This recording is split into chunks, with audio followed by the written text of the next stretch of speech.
But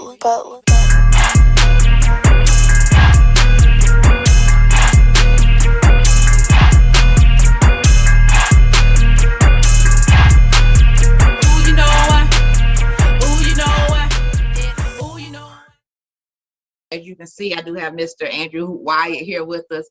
And just 1 second. So tell you what, while we're waiting on Ron, I just want to tell all you guys, thank you so much for joining us for another episode of Kara Dangerous Talk. They tried to stop us, but we're here anyway, baby. You know how it goes sometimes. That's it. That is how it goes. Andrew, you can hear me? I can, man. It's great to be on this show, man. They tried to stop us, but man, you, Ron, and Guy, man, you all are a serious crew. Thank you. Thank you. Ron, can you hear me, Ron? Yeah, loud and clear. Yes. Okay. I don't know why I can't hear y'all as good as previously, but I'm just gonna run with it because after the hell we just been through, hey, we just gotta go. So on this show, I normally do a little thing called Give the Person Their Flowers, where I tell you sit back, relax, and take your flowers. But I'm just gonna simply say some nice things for you, Mr. Andrew Wyatt. And again, you being the spokesperson, the PR person, the crisis manager for the legendary comedian, actor Bill Cosby. I'm so happy to have you on the show today, just to get some facts straight and to get some clarity about this whole situation. But I have to say, I've been so impressed with you, just seeing how you've been handling everything, Mr. Wyatt, because you just come off like such an intelligent man and confident. And, you know, if I needed somebody on my team to help me in a crisis, I think that I would call you. That is, well, that's safe to say. That means a lot. You know, I tell everybody when it's easy to be that way and confident when you have the truth and the facts to stand on, and you don't have to sensationalize anything. You don't have to make it up, and you don't have to play their game. So when you have that and you know they have no evidence, no proof, and just because somebody make an accusation, it's only an accusation. And anybody can be an alleged accuser, but just because somebody accused you of something doesn't make it true. And that's what I stand on, the truth and the facts. And I like to say that I'm a equal rights activist for the truth and the facts. Yes. And before we really dive into this, I want to just tell everybody, I have joining us also right here, this nice fella you see with the hat on. One of my favorite YouTubers, content creators, Ron Hurd from We Be All TV. He does some awesome things on his platform. Ron, thank you so much for joining us. It's an honor to be on here, Sister Kara, with you and your esteemed guests. Yes. Ron is someone who has spoken about Mr. Bill Cosby. I was on a show with him where we collaborated and we spoke about Bill Cosby. So today we going in. I'm not trying to ask these questions in any particular order. I'm just trying to get to the facts. I'm just trying to have a conversation. So we're going to lead today with a lot more information. So let's go. So I simply want to just start here. I've been hearing this word, technicality. Technicality. What exactly is the technicality that Mr. Bill Cosby was released on? Well, the Constitution is not a technicality. You know, so what the media, mainstream media, and the distractors were so angry about is that Mr. Cosby conviction was vacated for in perpetuity by 7 justices who wrote 7 distinguished dissent opinions to say that this man was stripped of his constitutional rights and due process. You know, if you want to call the Constitution a technicality, then what mainstream media is saying is that George Floyd's murder, the murder of George Floyd, Breonna Taylor, Tamir Rice, Trayvon Martin, Eric Gardner, and Sandra Bland, their constitutional rights were dead on arrival. But you're saying that they're the people who murdered them, it was just a technicality. You know, so what you're saying is that this American citizen, Bill Cosby, you know, who served in the Navy, his constitutional rights were stripped of him. So, you know, the Fifth Amendment And the 14th Amendment is not a technicality. It's two essential tools of the Constitution that protects the powerless, whether rich or poor, from the powerful, the gatekeepers in the judicial system. So in 1776, the Declaration of Independence was signed, and then 87 years later, in 1863, they signed the Emancipation Proclamation. But then, since they said that we don't really want to let Black people free, we'll create convict labor. And Bill Cosby was put in prison to be one of those convicts to provide free labor. And that's what they have always done to us. They always want to say that our rights are not our rights. Our rights are only our rights when they allow us to have our rights. So the word technicality, it doesn't fit with the Constitution. I like to tell people, just like God, laws, statute, and commandments, they were not given to us as a suggestion, nor was the Constitution. It was given to us as a mandate to live by and to be protected by. Anything to say about that, Ron? I mean, it makes sense to me. I mean, he should never been in there in the first place, but we'll get into that as well too. Right. I mean, Right. Well, he was given a deal. He was Yeah. given a deal in 2005 by the former prosecutor, Bruce Castor. right. And the reason why he was given a deal, because Andrea Constant, she gave 5 inconsistent statements to 5 different law enforcement agencies. Now, remind you, her brother-in-law is a police detective in Toronto. She gave 2 of those statements to Toronto, to 2 different Toronto police detectives and police departments. And they found out that she was not truthful. So Bruce Castor, after coming to Philadelphia and meeting with 3 different law enforcement agencies in Philadelphia, he decided to foreclose on any criminal charges against Mr. Cosby. And reason why is because he said her statements are inconsistent. They're not truthful. What she is saying, it doesn't make sense. Now, what he did, and the judges said that he went outside of the confines of the law by forcing Mr. Cosby into civil court and giving a deposition and having him to waive his Fifth Amendment rights to talk about things that should have never been brought up or should have never been discussed. And I don't mind getting into those things with the deposition of what he said as well, to put the true color and put it in the full scope of his words and the context of what he said. However, this man waived everything because he was told that he would never be prosecuted. Not only did he waive everything, he decided to settle out of court for $3.38 million to never be prosecuted again. And then you have a former district attorney who is now deciding to run again for his seat again, 15 years later against the current district attorney. And the current district attorney, Kevin Steele, runs a Willie Horton style campaign ad saying, if you elect me, I'll go after Bill Cosby. After he was told by his boss, Rita Furman, who's now a judge, you should not touch this because Bill Cosby was given a deal and you're going against his constitutional rights. But his ambitions, as we have seen with so many others, and we saw what happened with Hannibal Barris, who the comedian. Hannibal went and did the joke, calling Bill Cosby a rapist. However, what people need to realize is that Hannibal was paid by Philly Magazine to do the joke.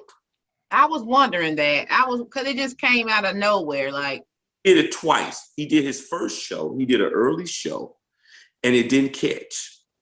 This guy with Philly Magazine hates Bill Cosby, Bob Huber. Robert Hubert is his name. He wrote an article, What It's Like to Be a White Man in Black Philadelphia. He has been stalking Cosby for 15, 20 years. And he, in 2005, when Mr. Cosby settled out with Andrea Constant, Bob Huber was angry because he brought these women to CBS News, parading them around, and they were called Jane Does, who were supposed to tell their accounts of Mr. Cosby. And he became angry that Mr. Cosby settled. And he left a note in Mr. Cosby's mailbox. Why? At his Elkins Park home. So what Philly Magazine throughout my investigators found out, they hired a freelance journalist to get Hannibal Buress to do this joke and call Bill Cosby a rapist. It didn't happen. The first show, it never caught on. But the second show, they recorded it and they put it, it went viral because they flooded it out on their social media sites with millions of people. And that's how it started. And the that's setup is real. so Hannibal Buress, look, he was promised shows. At first, you saw Hannibal out on the scene. He was doing the Tonight Show, all of those things. They were making him into this iconic figure because white people, the Jews, a few Jews got behind this and put the money behind it. And then that's when you saw Gloria Allred come out. Gloria Allred comes out and starts parading women out. So it's a book, and it's a real book called The Spook That Sat Behind the Door. And Hannibal Buress was the spook. He was a spook that was given a few coins. He was the Judas goat. He was the goat the Judas goat is the goat that leads the other goats off the cliff, and leads the sheep off the cliff. That's why you have to have a shepherd to guide the sheep, because the Judas goat will lead you off the cliff because you're blinded if you're a sheep. And that's what they use Hannibal Buress for. And think about it, you haven't heard anything else from him. It's as if he never existed. Well, there are several things that we can go off of just from what you just said right there. But what kills me and Ron, and I'm speaking for him, is that so many people use the word conspiracy theory, even with you giving us those facts about Hannibal Buress. But when it comes to Bill Cosby trying to acquire NBC and his purchase of lands, which Ron could speak to you in detail about, we don't feel like it's a conspiracy. Can you just please give us a little bit more facts when it comes to telling people what Bill Cosby was actually doing as far as his land ownership and also trying to acquire NBC? Okay, with the NBC deal, Mr. Cosby saved NBC from bankruptcy 7 times throughout his career. Wow. If you look at his body of work, most of his shows, Chet Kincaid, I Spy, all those shows, a lot of those shows was done with NBC. He saved William Morris agency from bankruptcy a total of 7 to 8 times. With the Cosby Show, he was their #1 talent. He had been with William Morris for 49 years, almost 50 years. So Mr. Cosby started seeing the type of programming after the Cosby Show in A Different World, and in Fat Albert and all those tremendous shows that he had done. He started seeing the downfall and the trending of how television was influencing the minds of Black people, especially within the Black community. We understand that entertainment plays a huge part in how people conduct their lives and how they operate. You see something on television, you say, I want to be like that person. So when people saw the Cosby Show, women wanted a husband like Cliff Huxtable. Men wanted a wives like Cliff Huxtable. They wanted that structure, and that structure truly did exist within the Black community. Now, Norman Lear, who created Good Times and the Jeffersons, I remember him going on Tom Joyner Morning Show saying that nobody should believe or care about that show, The Cosby Show, because it wasn't real. Black people don't live that way. And you have Tom Joyner, who's a Black man, allowing this white Jewish man to come on and say, Black people should live like Good Times. Well, they never wanted us to get out the ghetto. Okay, George Jefferson, he made it to the Upper East Side, but he was always beholden to Mr. Whitendale, who lived above him. Okay. Mm-hmm. So they always kept their foot on our necks. When you saw the Cosby Show, you never saw them eating fried chicken at the table. Mm. It's those small things that put us in a box as a people, to show us eating chicken and watermelon. So that's to stop our progression. You never saw that on the Cosby Show or A Different World or any of Mr. Cosby shows. So when he saw, after his shows went off the air, he saw the direction that the network was going. He was like, look, I want to own NBC. Not only was he trying to buy NBC that same year, he was also trying to buy the Cleveland Browns football team. that same Wow. year. So when they see that you had that much wealth, so it was a guy by the name of Zucker, Jeff Zucker. Zucker was the president of NBC. He was having dinner in Mr. Cosby's New York home. And when he tried to tell Cosby that Wall Street is not going to help fund you because you don't know anything about running a television station or entertainment. Well, how could you tell a guy who's been in this business for 50 plus years that you don't know anything about entertainment and running a television station when he saved you from bankruptcy 7 times? So Mr. Cosby politely, because Zucker was making a lot of negative racist comments at the table, Jewish guy, he said, get your coat. And he thought Mr. Cosby was going to take him for a walk in New York City. He walked him to the door and said, get out of my house, you Nazi. He called a Jewish guy Nazi. And Jeff Zucker said, I would get you back for this one day. So what happens? Zucker becomes the president of CNN. Who parades the women out? CNN. Who goes on CNN and launches this assault on Mr. Cosby on the show with Brian Seltzer, Reliable Solutions? Bob Huber, Philly Magazine.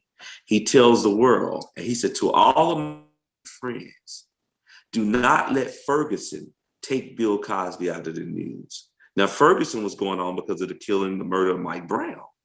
So Jeff Zucker's parading women out. They had a machine now to parade it out.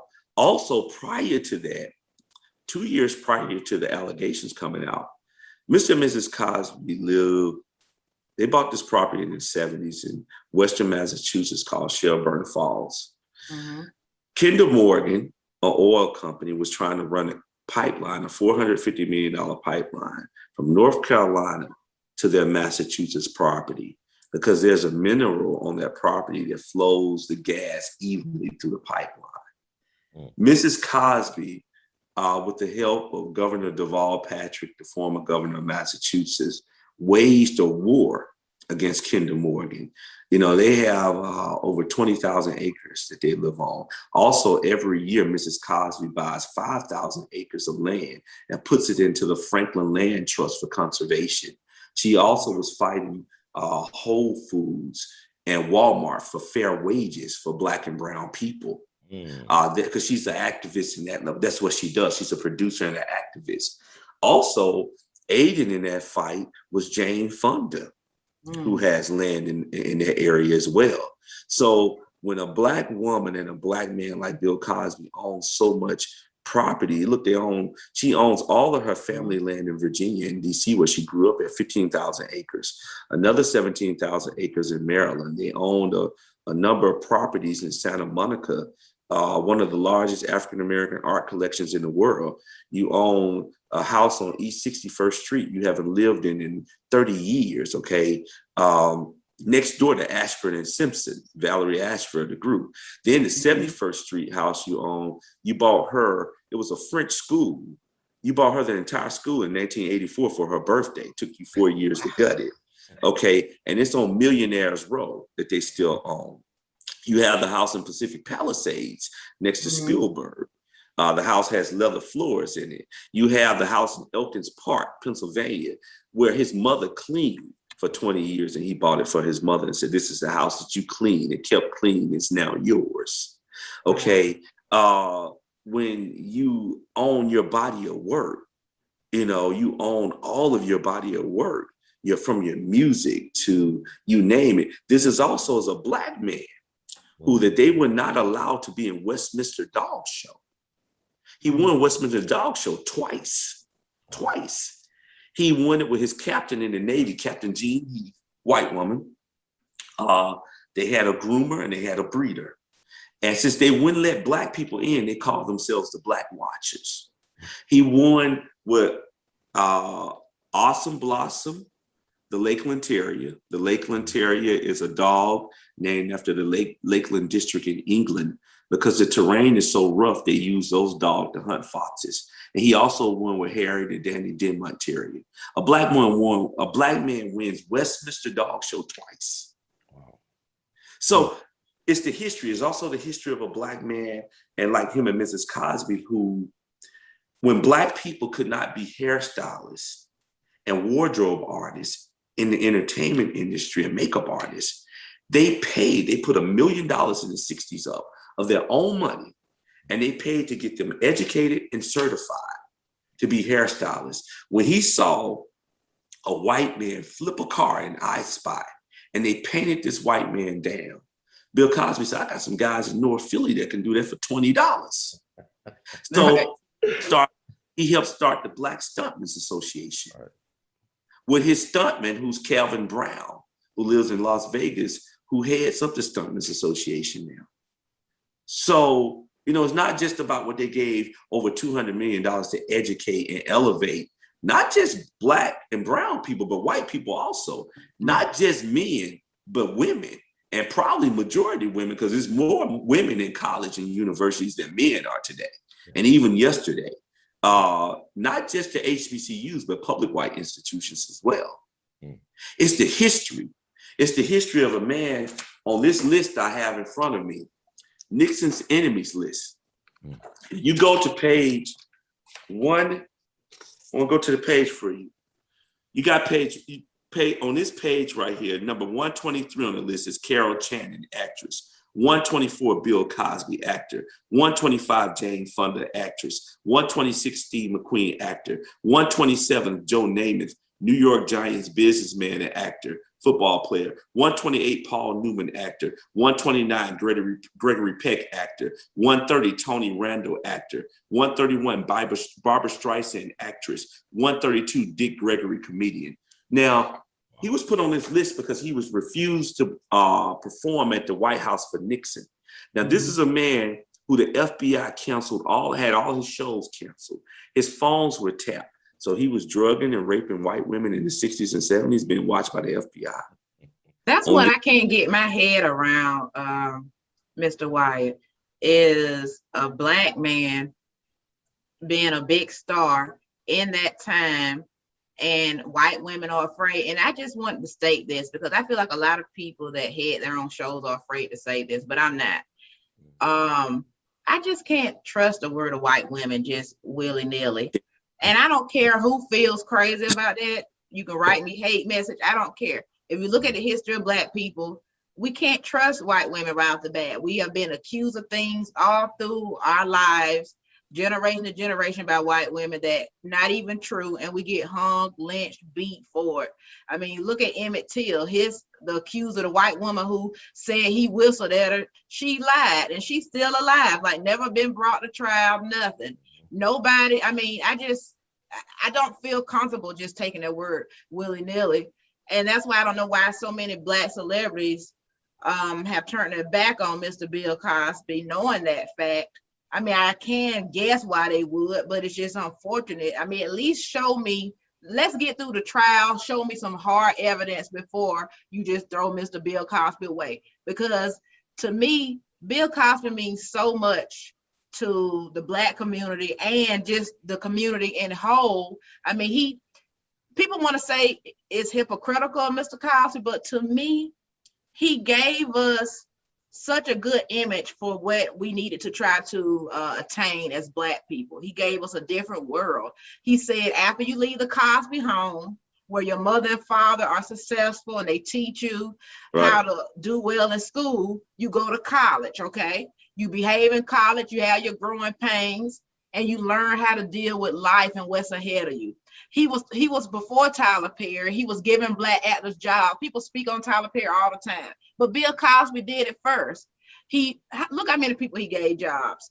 I mean, it's just crazy. I mean, all the monetary gifts he gave to the HBCUs, like you brought up, and all the things he was doing. I even heard a story where if you were on the Cosby Show, you weren't allowed to curse on set. So, Ron, I promise I'm gonna let you jump in, but I have to ask you this, Mr. Andrew Wyatt. Mm-hmm. If I feel some type of way when I see certain people come out, I gotta know, how does it affect Mr. Cosby? Because let me go to this note card I have. Just some of the people who have been distractors and have been disloyal to him, who you think would wait till more evidence, more facts are being told. Just some of the top people I have here. Wendy Williams, Janet Hubbard, John Amos, and Joseph C. Phillips. Just give me an opportunity to run through this.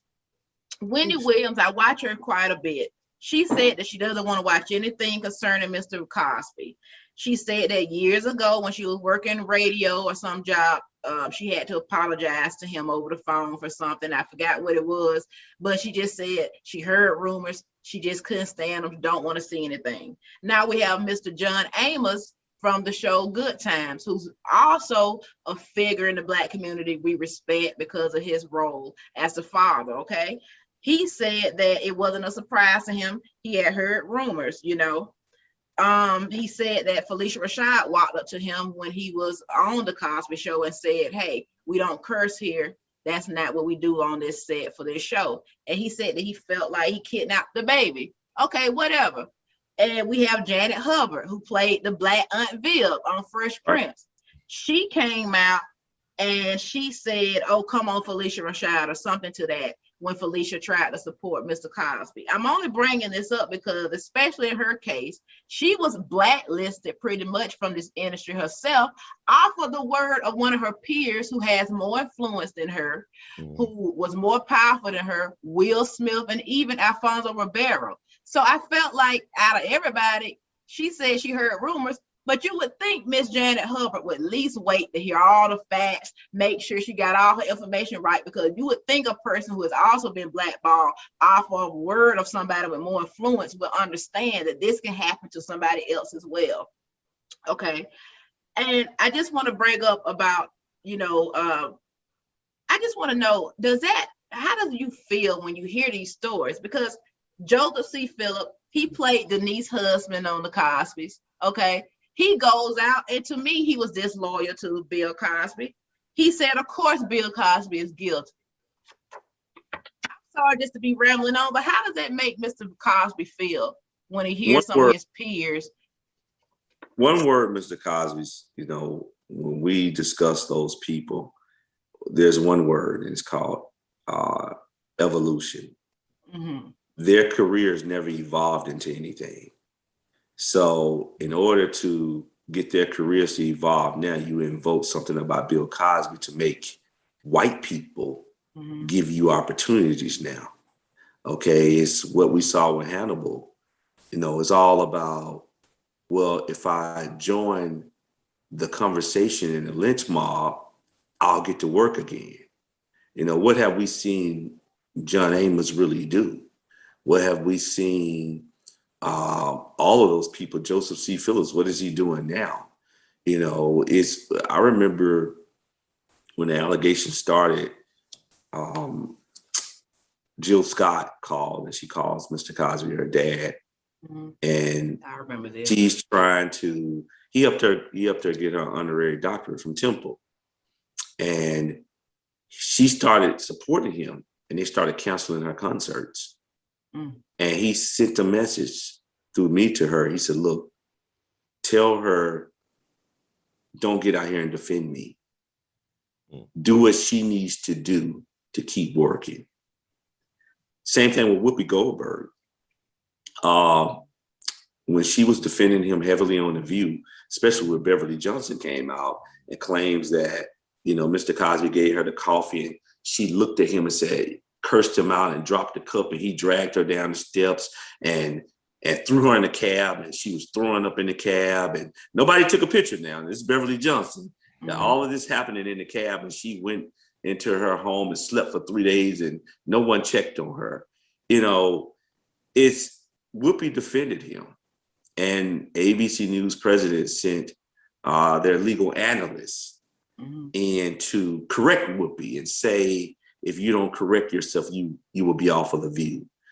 Wow. Mr. and Mrs. Cosby has told all of their friends, look, we respect your love for us and your support, but don't get in the fight because you can't afford to be in this fight and hurt your careers.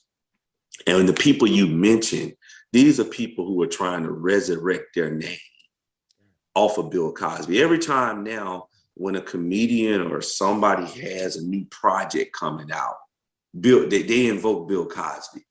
I called Eddie Murphy out when he went on Saturday Night Live and he started doing Bill Cosby jokes. Well, 6 months prior, he would not do it when Norm Macdonald wrote a skit for him.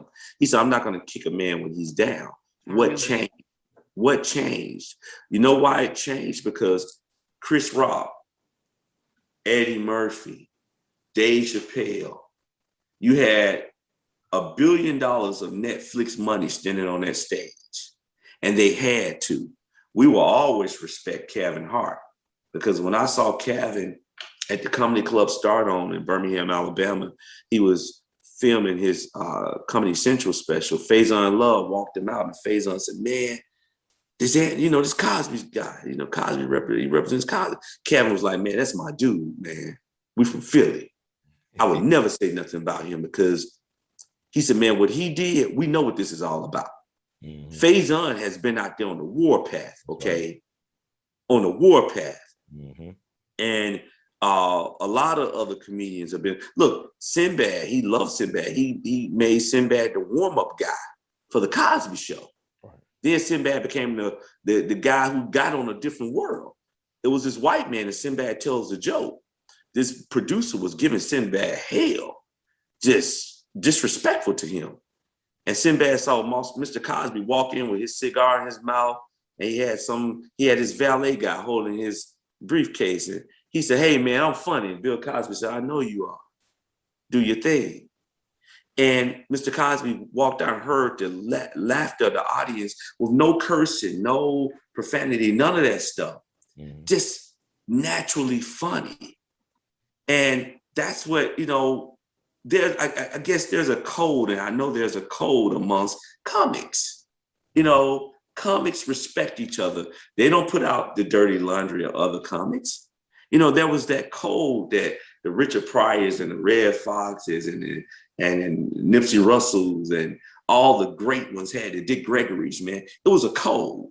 I remember Dick Gregory calling. He said, man, he said, Bill, I saw Eddie and Dave, and I told them, look, man, you're doing comedy of injustice because we protect each other, because we have to protect each other, because what goes on in America and current events of the day, we get to make jokes about it.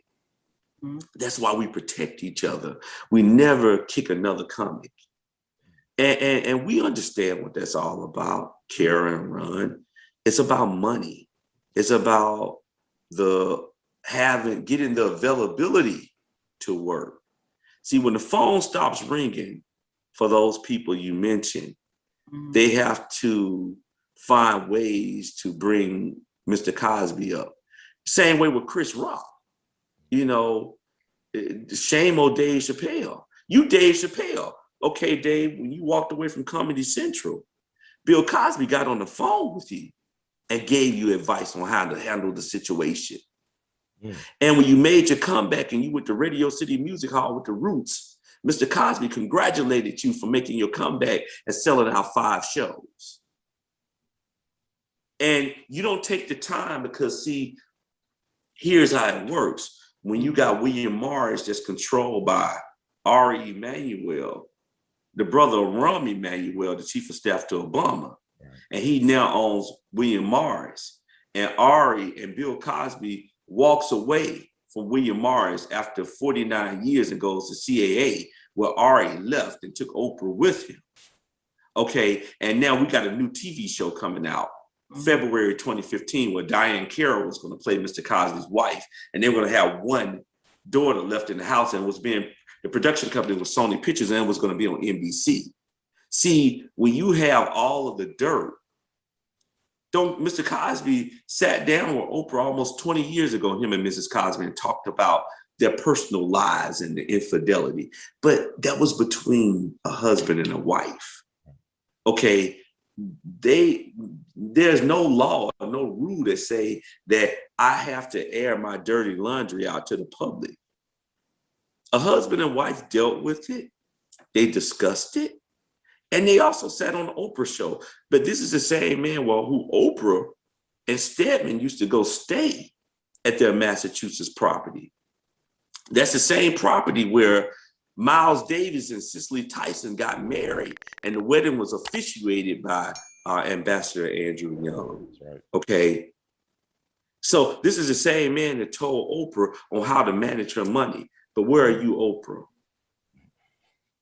You know, I'll add to the list D.L. Hughley. Thank you. Who has always been jealous of Bill Cosby. Mm-hmm. Because DL doesn't do comedy. DL spends his time on stage going after people, talking about the audience, you know, joking on the audience, because he doesn't do real comedy. You know, when you look at all these cats out here who are so-called comedians, it reminds me of the joke and the story, not the joke that Mr. Cosby told me. He said I was walking into the Fairmont Hotel in San Francisco. Mm. And he said, I got out my car, man. He said, well, these two guys, and they said, one guy turned to his friend and said, man, that's Bill Cosby. His friend was like, oh yeah, yeah. He said, hey man, he does real comedy, real comedy. And his comedy has been used along with his shows to humanize all races, all genders, all religions. And that's what we all should be doing, like with your show. Well, let me ask you this real quick, Mr. Wyatt, and then I'm gonna let Ron get at you. You probably good. What exactly are these rumors that people would hear then? Was it simply just him stepping out on Miss Cosby? What do you think those rumors were? I just want to address that because those rumors were the rumors of the 70s, of that culture, where the same culture where the Mile High Club was created. Okay. All right. So the same culture where, you know, Quaaludes were the party favors of everybody, not just Bill Cosby, you know, but it was a thing to have because women who partied with you in the 70s, they were called disco biscuits, and they heightened the woman's sexual arousal. They intensified the orgasm. So women would always come up to the guys and say, hey, you got any Quaaludes, you know, and they want to hang out. It was, they were called, like I said, disco biscuits. Well, real quick, just to stop you, I just want to know though, how in the hell did Hugh Hefner leave this earth unscathed by any of this? Because wasn't he very close to Bill Cosby? I mean, he was known for having how many women at his place, and you telling me, and now maybe you can't speak on it. I mean, he telling me how many drugs he have at that mansion, and his name hasn't been brought up. You have when you walked into the Playboy Mansion, you had naked women rolling weed. You had women whose job were to fill the Quaalude buckets, okay? And you said, how did he leave the world unscathed? He left the world unscathed because of the color of this paper. Paper, you know? Wow. That's not a hard answer to give you, Kara. You know, when you are a Black man in America, Kara, we see it every day with these commercials, Subaru commercials. And if you remember 3 years ago, they aired this Cheerio commercial and it showed a Black man with mixed children with a white woman. Mm. And look at all of the hatred that came. So now they always show now in the commercials a Black woman with a white guy. It's always to ostracize and emasculate the Black man, okay? But when you put the halo of America's dad on a Black man's head, okay, then you got white kids saying, I want my daddy to be like Bill Cosby. Right. You're not gonna leave this world unscathed. Hugh Hefner got out of here and he was still alive. He would have still been unscathed. Gloria, see, the Jews got a system.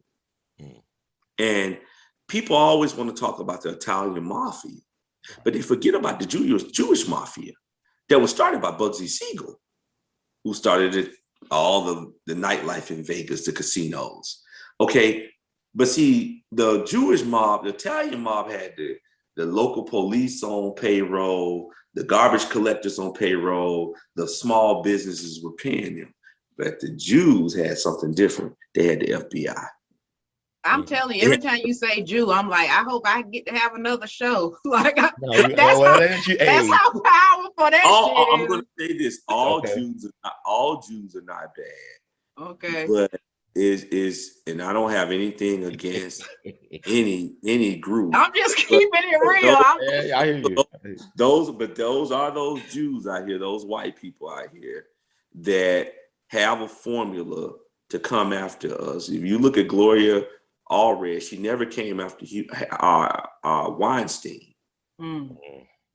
And reason why is why? Because her daughter was representing Weinstein. She had him to do that dumb press release admitting to everything because the goal was to get him to give them $250,000 million, and they settled claims with the women. But see, the problem with Weinstein is that the women he admitted to, they were Hollywood starlets. They didn't need a Gloria Allred, okay? They had their own platform. They had their own money, their own wealth. So she could not utilize them and use them the way she's using so many of these distractors out here today because they don't have the wealth. They don't have the name and the popularity. And so they have a system where they do stick together, Kara, unlike us in the Black community. Look, if you go back into history, Mm. I remember as a child growing up in Bessemer, Alabama, in the projects, and I remember, the Jews lived in the same communities that we lived in, the Italians, and Black people used to call some of them Dagos, okay? They lived in the same communities as us in the South. The only thing what happened, when they moved out, they didn't give us the formula. We got caught up into the materialistic lifestyle of trying to be better than the Joneses and the people next door to us that looked like us. We didn't know how to pool our resources together. We got caught up into the whole civil rights movement of integration. When we had the best hamburger in our Black districts, every state had a Black Wall Street. Okay, there was a Black Wall Street that existed. We had our own hotels. We had our own funeral homes. Right. But for some reason, we wanted to go hang out with Miss Charlie and Miss Ann, Mr. Charlie and Miss Ann. And that deteriorated our own community because we forgot how to spend our dollar with each other. When the Jews spend their dollar, their money turn over 5 times within their community before it leaves outside of their community. Our money Well, don't get to turn over at all. Ron, your time up, brother. No, I mean, I'm just getting all this information, so much stuff here. It's funny that the brother, you ran down all these major achievements that Dr. Bill Cosby had over his lifetime in terms of not only helping himself, but helping people to look like him get to that next level. And I can recall when I was in college in St. Louis, one of the things that stuck out about me about Dr. Cosby was when all those Black men were being killed and terrorized by the police in Cincinnati, that he was the first major celebrity of any renown to cancel all business and stuff in Cincinnati. But nobody talks about that, but they talk about that 2004 pound cake speech. And just very ungrateful people. I mean, he had a moment. He spent all that money and all that investment in us, and he had his moment. He's human. But when I hear Black folks say I can't support Bill Cosby because of the pound cake speech, I think it's asinine, and I think it's ridiculous. You're right. It is. It was a speech given because it was around the 50th anniversary of Brown versus the Board of Education. Right. And what he was saying in the speech is that, and they called it a pound cake speech because he gave a story of a Black kid going into a store and opposed to, he see this piece of pound cake. Mm-hmm. And opposed to saying, hey, I want to come up with 25 cents to get this piece of pound cake, he steals the piece of pound cake.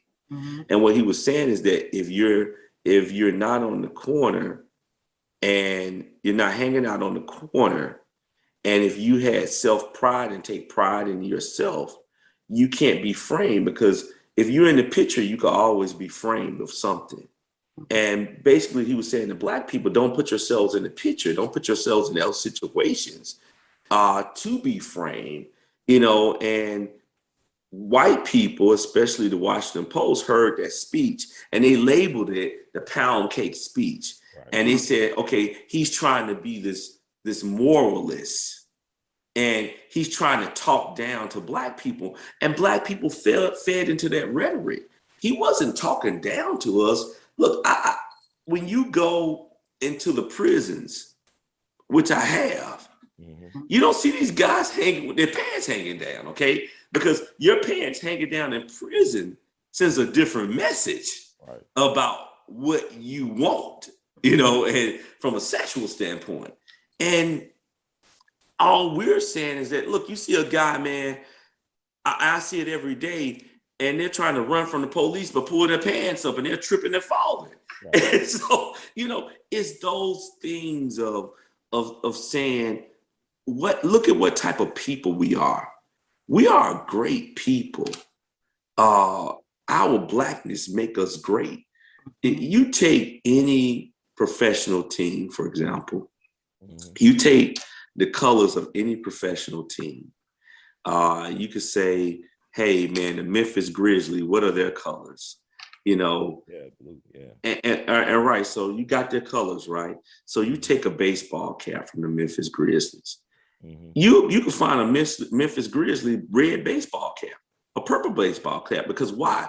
They understand that black people, we make things hot. Our baseball cap got to match our sneakers, right? Yeah. So, and our whole, it's a part of the whole attire, right? We coordinate that look.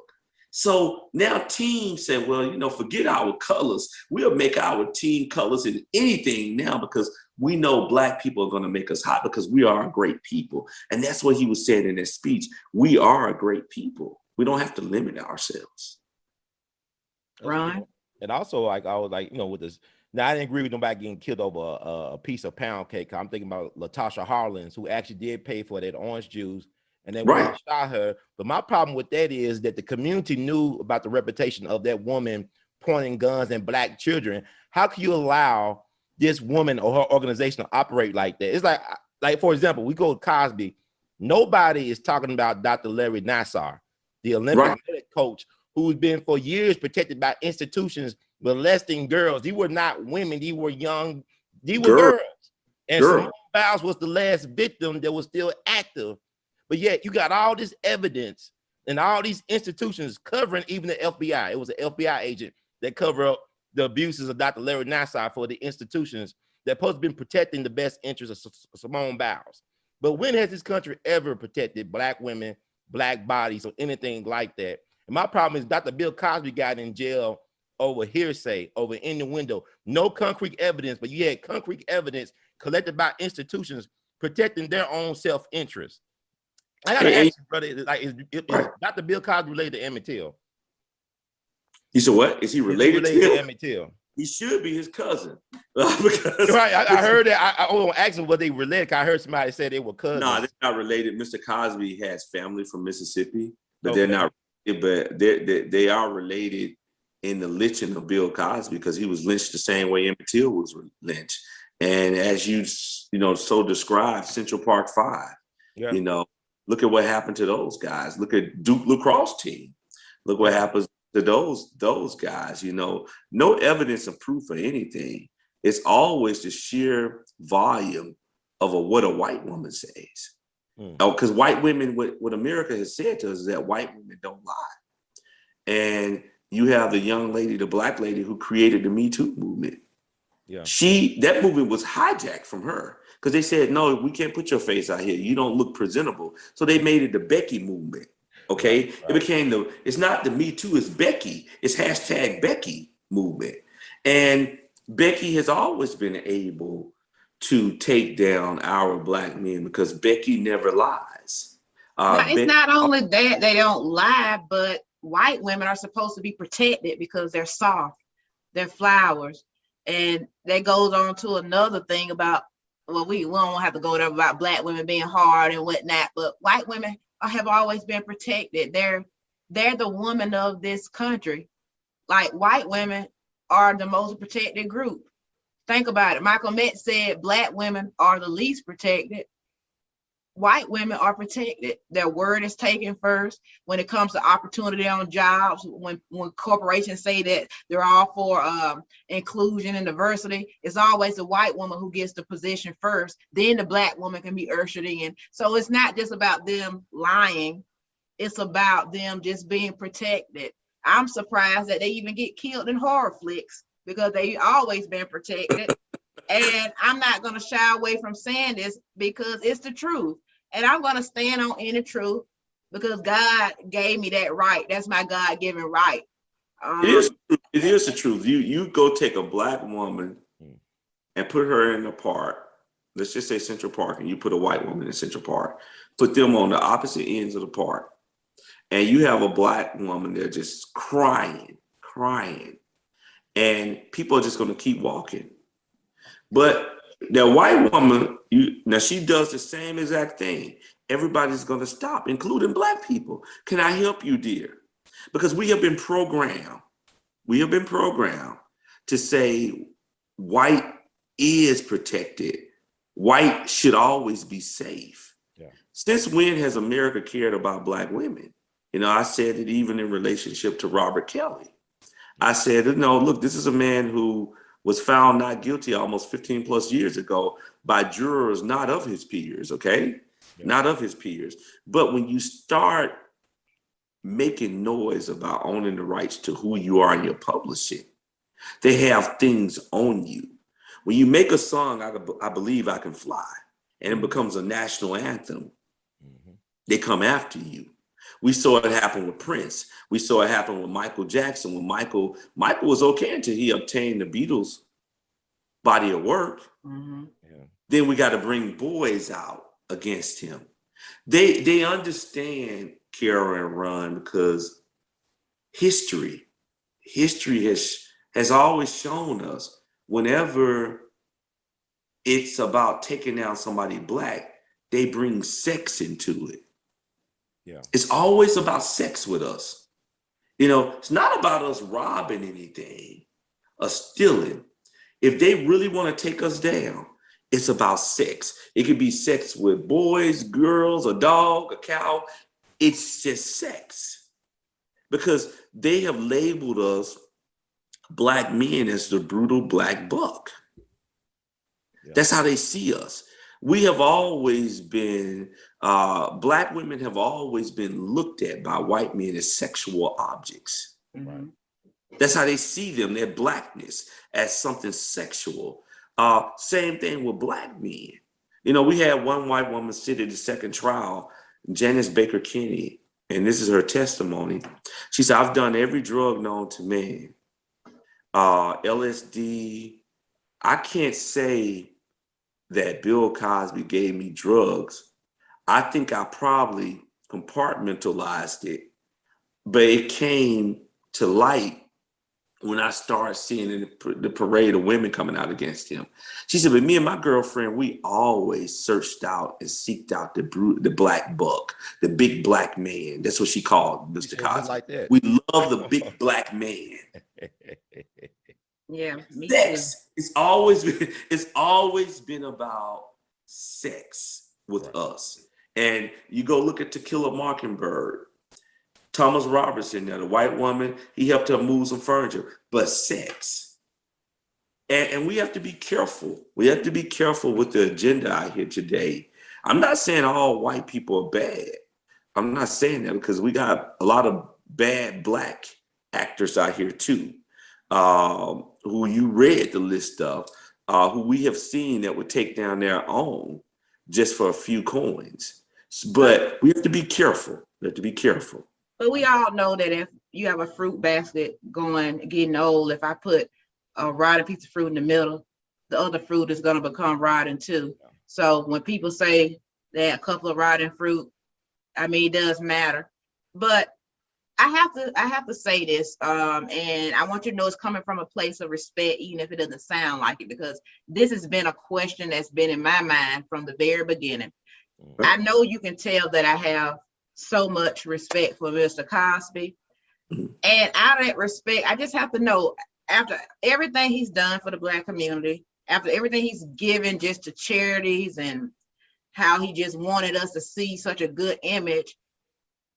I know he's a smart man. He did too much not to be smart. Are you telling me that he did not know that this was ever going to happen, as far as not the allegations, but just people coming after him? Because it's hard for me to really believe that a man that had as much power and influence as Bill Cosby never sat down to himself and said, some people may come after me one day.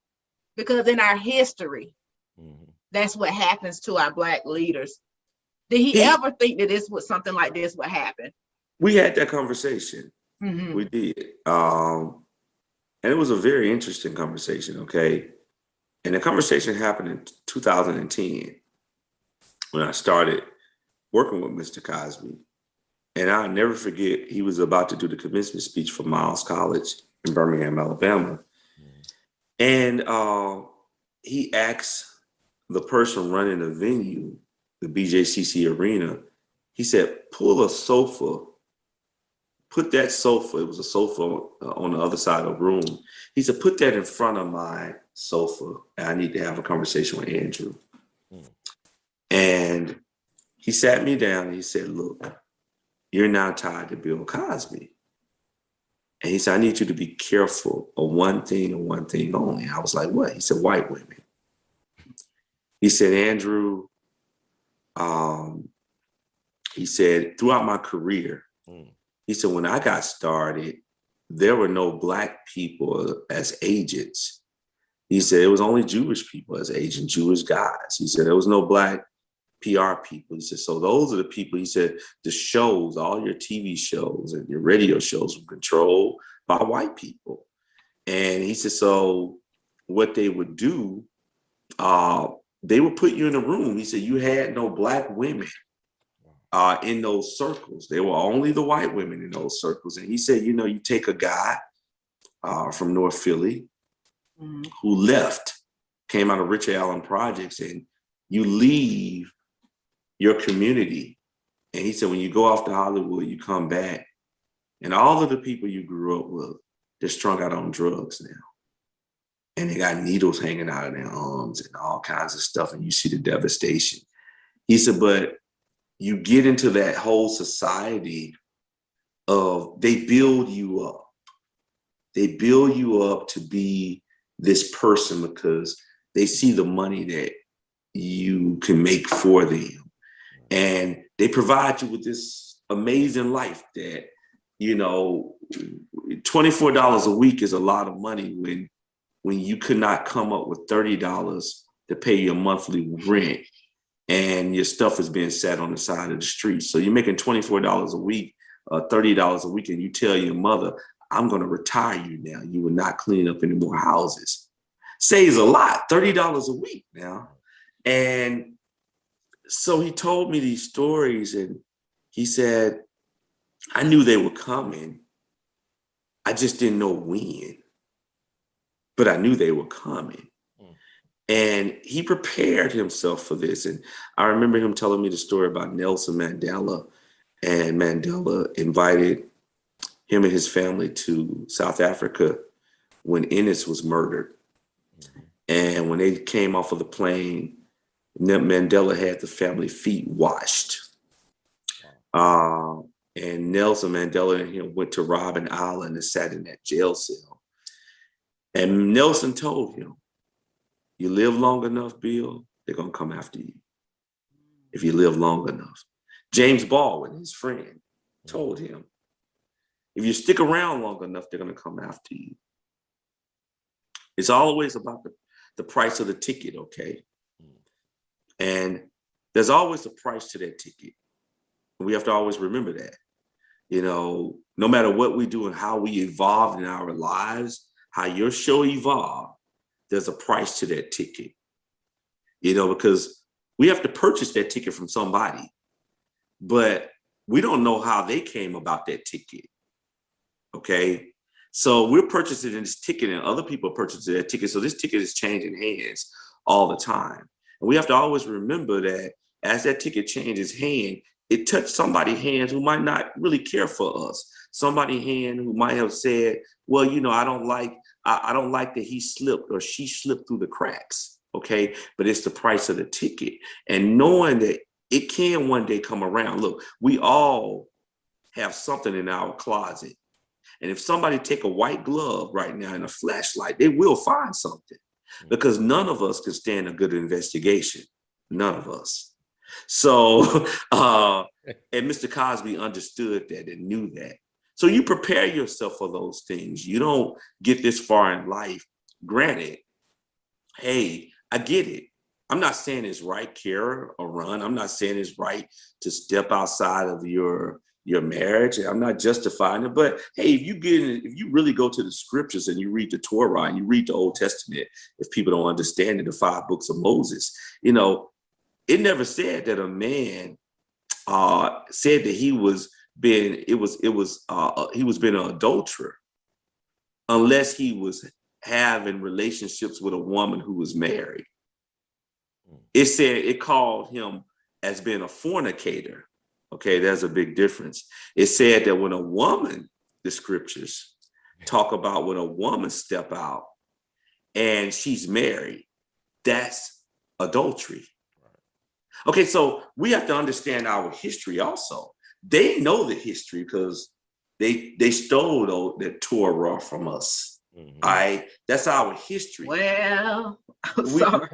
We got to understand that, we are a great people. Moses is in all of us, our teacher. He's in all of us. And Moses showed us how to escape from bondage. We all are on a strange land. Egypt represents bondage. That's what they have us on right now. All these mega prisons that they're building right now, it's that form of bondage. But as Bill Cosby has said, this has always been bigger than Bill Cosby. As we would tell anybody like R.Kelly, this is bigger than you. Okay, this is about every Black man in America. And that vacating of his conviction for in perpetuity, that was helping Black people escape from bondage. So we knew, everybody knew it was coming. It's just always win, Kara. It's always win. But what we have to always remember is the strength of our Black women.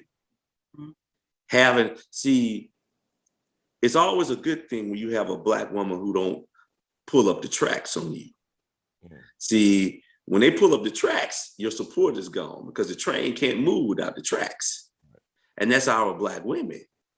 So Andrew, I get what you're saying, but for the people who out here saying, okay, you could say that, but we haven't seen Miss Bill Cosby. Is she really standing by Mr. Bill Cosby's side? Everything you saw, the strategy you saw, was conducted and approved by Mrs. Cosby.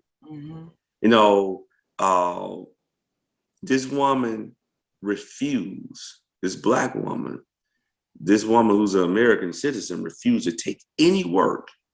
All of the producing work that came away, she said, no, I'm not working until my husband is free. This is a woman who funded everybody and kept everybody afloat to do what we needed to do to help him escape Egypt, to get him out of Egypt, out of bondage. I loved it when they saw each other for the first time. And on Wednesday, June 30th, I brought him home. And on Thursday, July 1st, I put him in a car, in his SUV. I had some guys, and I put him in this SUV purposely because it had Pennsylvania plates. And media was all outside the house. And they said, Mr. Cosby, where are you going? He said, look, I'm leaving here because I don't like it anymore. I'm going back to prison. I'm going to see Camille. Man. Yeah, I put him in his car, and they drive him to New York, to his New York property. And to have the staff, put him on FaceTime. And she calls him Billy. and he calls her his dear Camille. And man, I thought I was watching this teenage love affair, right before my eyes when they reconnected. And it was so amazing. And let me tell you this Karen Run, who she had at the house waiting for him. She had an acupuncturist there, a masseuse there. She had his chef there. She had an Epsom salt bath waiting for him. She had a psychiatrist there to talk with him. She had medical doctors there to take his blood work. She had his barber there, Mr. John Atchison, who's married, who she introduced some years ago, almost 50 years ago, to actress Sheila Frazier, who played in the movie California Suites. They were there to welcome him. And she got him cleaned up and she said, "You are mine now." She had not seen him in 2 years and 10 months now. She said, "You are mine now, and I'm giving you a transfusion of good foods, health care." And so when June 12th rolled around, his birthday, July 12th rather rolled around, he turned 84. She sent this picture to me and she said, "Mr. Wyatt," she said, "when Billy came to me, guess what I did?" And she was bragging and she had this swagger about her. "Guess what I did, Mr. Wyatt?" I said, "What did you do, Mrs. Cosby?" She said, "I gave him a transfusion." And she said, and so I said, "What did you get?" She said, "Yes. And the night before, you went and got him pizza and potato chips, let him have a good time." I saw that. No more of that, Mr. Wyatt. No more of that. And for dessert, he only had 5 figs. And so she's telling me this, and I'm laughing. I'm like, okay, okay, and what? She was like, "And guess what? He came to me at 173 pounds. He now has 12 pounds added to him. My husband. And he will now get some rest and he will go to sleep when I tell him to, because I'm okay. All right. Wow. And it was and every day, Kara, she brags, and because she loves taking care of him, and he's in her arms, and he'll slip downstairs and call me in the middle of the night and say, "I got away from the lioness. I got away from the lioness." But what's up is, look, I wish people can see it. She's always been a private person. But if you remember last year, she came out and did the Frankie Darcell show. She did Black Press USA, an interview with Stacey Brown. She did Lindsay Davis' Good Morning America, talking about the injustice of her husband. See, what America's angry about is because she did not leave. But here's what she said to me. She said, Hillary Clinton didn't leave her husband. She said, Jacqueline Jackson didn't leave Reverend Jackson when he had the affair in the outside child. She said, they must be nuts if they think I'm going to leave my husband. And I knew what the entertainment industry was all about when I decided to go with him on this journey. That's right. So, hey, to put it to rest, no, I know they caught a picture of her without her wedding band on. They haven't worn wedding bands in 30 years. As she said to me, she said, Mr. Wyatt, she said, since when have you seen, if they were alive today, your grandparents or great-grandparents wearing a wedding? She's like, they don't need to wear that to proclaim that they're married. Right. And then TMZ said, well, she wore one in 2017. Well, the reason why she wore one, I'll tell you why. I asked for her to come to closing arguments. And I understand how people view things, especially jurors. Right. So I said, just put a wedding band on. And we had to go and search and find one because there was not one in existence. And so she wore one and I made him put one on just for the optics of it all, because I just know how our people are.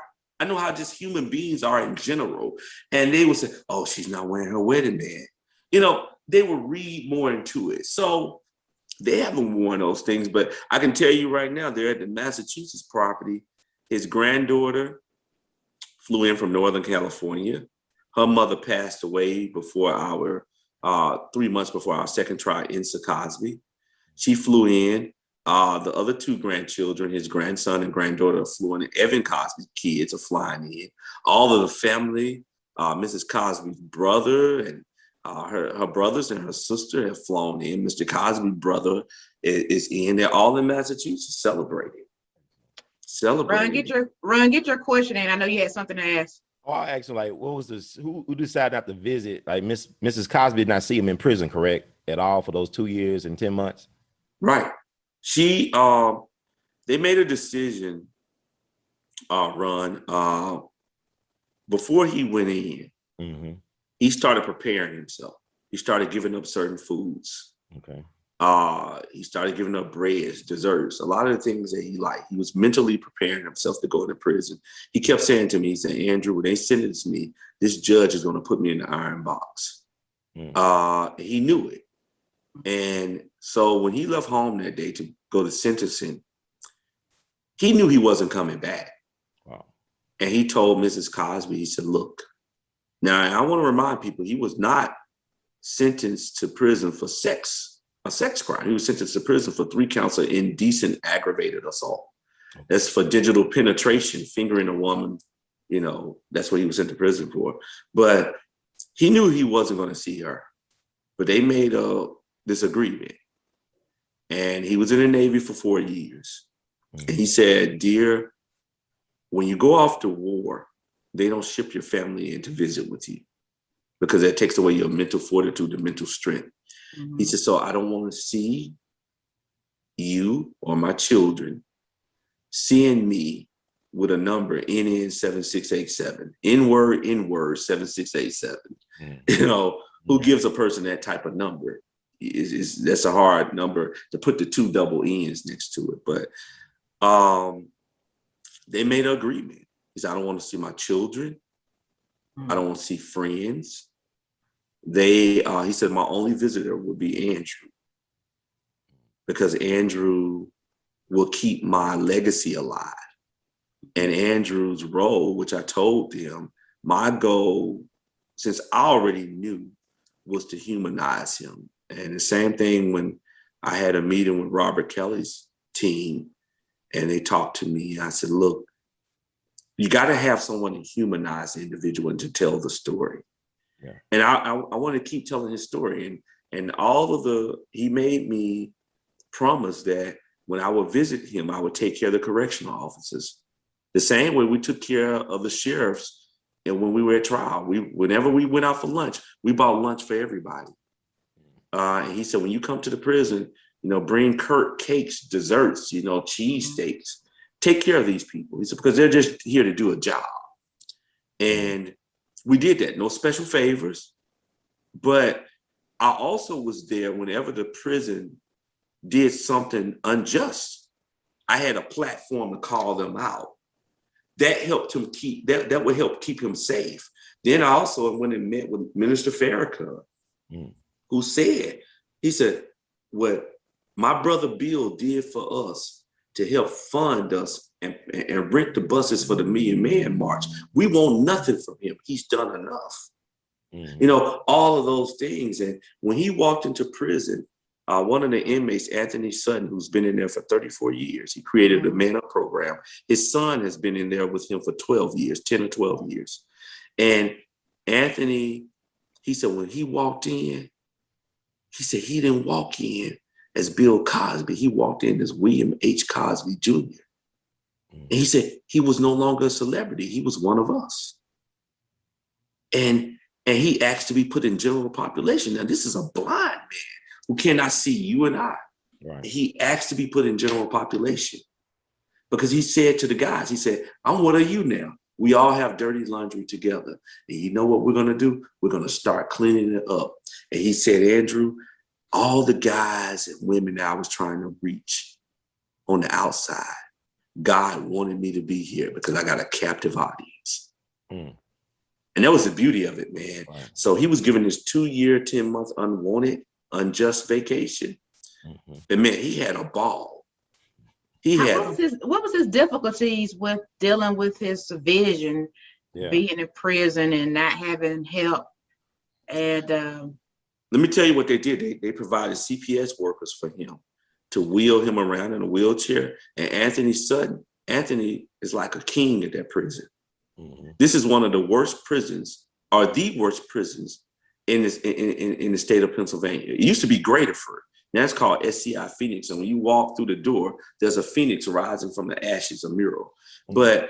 But Anthony always had 6 guys around Mr. Cosby at all times, taking him to his doctor's appointments, everything.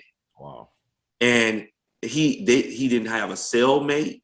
Mm-hmm. And they offered him a television and radio to go in his cell. He said, nope, I'm not here to be comfortable. And he would call me every day, and he relied on me to keep him up to date on what was going on, current events of the day, what the media was saying. And he said one thing to me. He said, Andrew, he said, I would not hold any hate or let hate or anger be inside me of what these distractors have said about me and what they have accused me of, because it's only an accusation. He said, because you know what it tells me? He said, hate and love is indifferent. And he said, when a person hates you, they really love you because you did a lot of good for their life. Oh my God. Do you know, wait a minute. I promise you, I wish my mom could just pop up here. I say that all the time. Hate starts with love. I mean, come on. When a person hates you, that means that you did something so great for them that they can't get over you.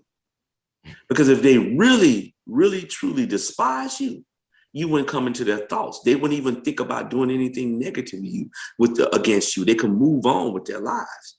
But when a person can never move on with their lives, and that means that, man, you put something in their lives and brought so much greatness to their lives that all they can do is ever hate you. Wow. So hate is not a bad. Gave me chills.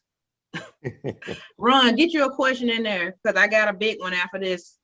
Okay, well, I just thinking about Dr. Cosby, because he has done so much, and I'm in Memphis. I'm right not that far away where they shot Dr. King in the face, and where they ran Ida B. Wells out of the town. We just put a statue in her honor. She got ran out here when she was 29 years old, never to come back here. That was like 129 years ago.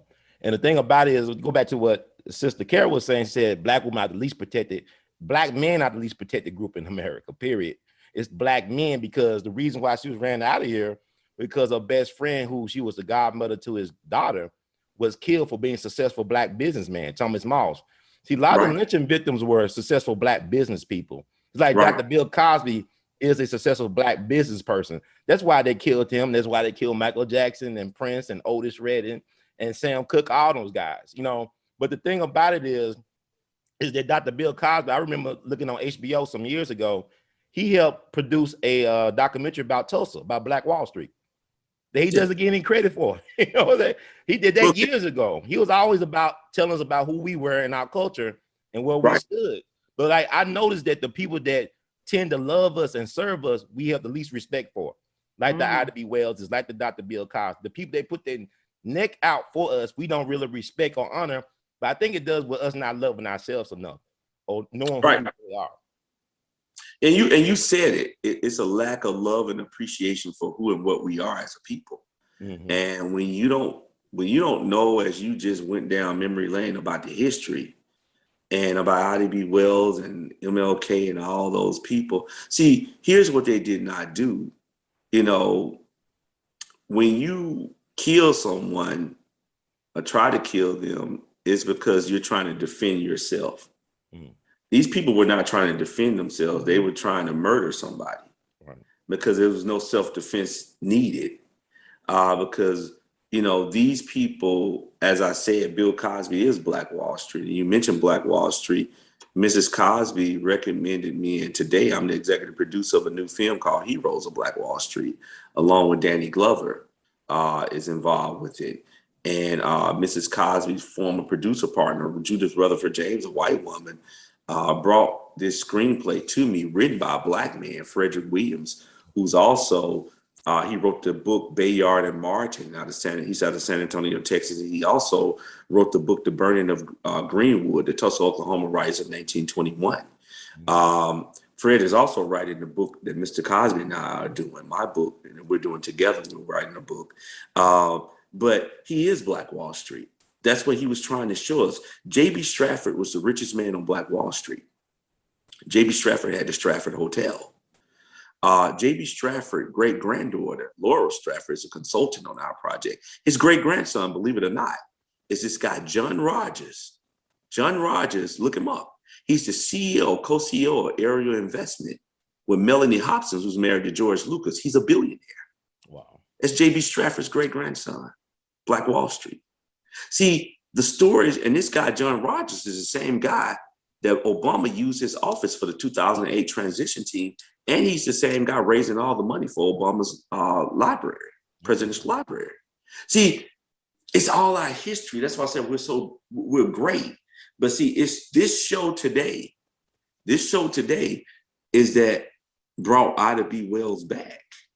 Because when you have a platform and you get to mention her name and all these great people name, we're constantly bringing them back. Right. So they never left and they never will leave as long as we have these platforms. I also want you, if y'all doing the Black Wall Street story, the most prominent victim of that was Dr. Alvin C. Jackson, who was one of the greatest surgeons of any color, but he was from Memphis. He was born in Memphis and trained in Memphis. See, when Ivy Wells' friends got killed, she told his last words were, if y'all gonna kill me, tell my people to go west because they can't get any justice here. And Ivy Wells reprinted his last words in a newspaper that she owned. As being a former slave woman, she owned her own newspaper. And 6,000 Black folks left here and went west and allowed them settle in what is now known as Greenwood. And Black Wall Street, right? The first store, like O.W. Gurley was one of the founders. The name of his grocery store was the People's Grocery Store. Right. See, Ivy Wells' friends, they own the People's Grocery Store here in Memphis. So I don't know what the connection is, but he was from Pine Bluff. I think his folks was from Alabama though, but he's from Pine Bluff. Right. Look, man, you got the history, and all of them are in our script. Okay, they're in our play, and that's what we wanted to do. We call this Heroes of Black Wall Street because we want Black people to see heroes. Right. See, we're not victims; we're victors as Black people, and they always want to show us as the victim.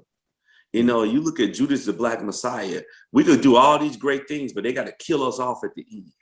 Man, these guys were World War I veterans, right? Who was defending, and they was shooting down these white people, okay? Until they brought the planes in and dropped a bomb on them, and that's what they're doing to us today. That's what they're doing to shows like Kiara's show. Mm-hmm. They're trying to drop the bomb on our shows, but we as a people, we the people. We have to come together and say, no, the Oprahs of the world, we can't run to these shows when we get into trouble.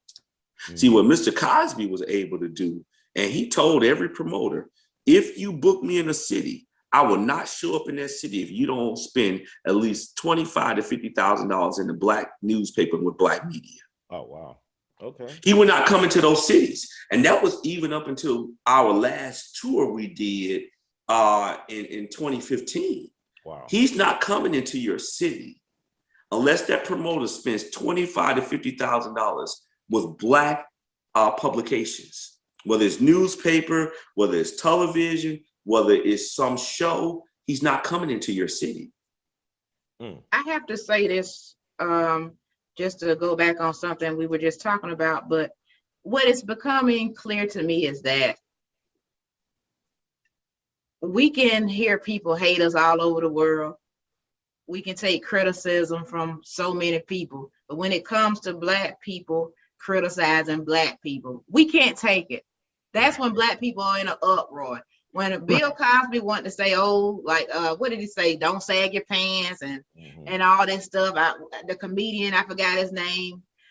He got upset. He was on one of these top news stations years ago, just saying, "Oh, Bill Cosby saying this about Black folks. Who does he think he is?" But why can't we criticize each other? I'm not a big fan of necessarily doing it in front of everybody, but hey, why can't a person that had been such a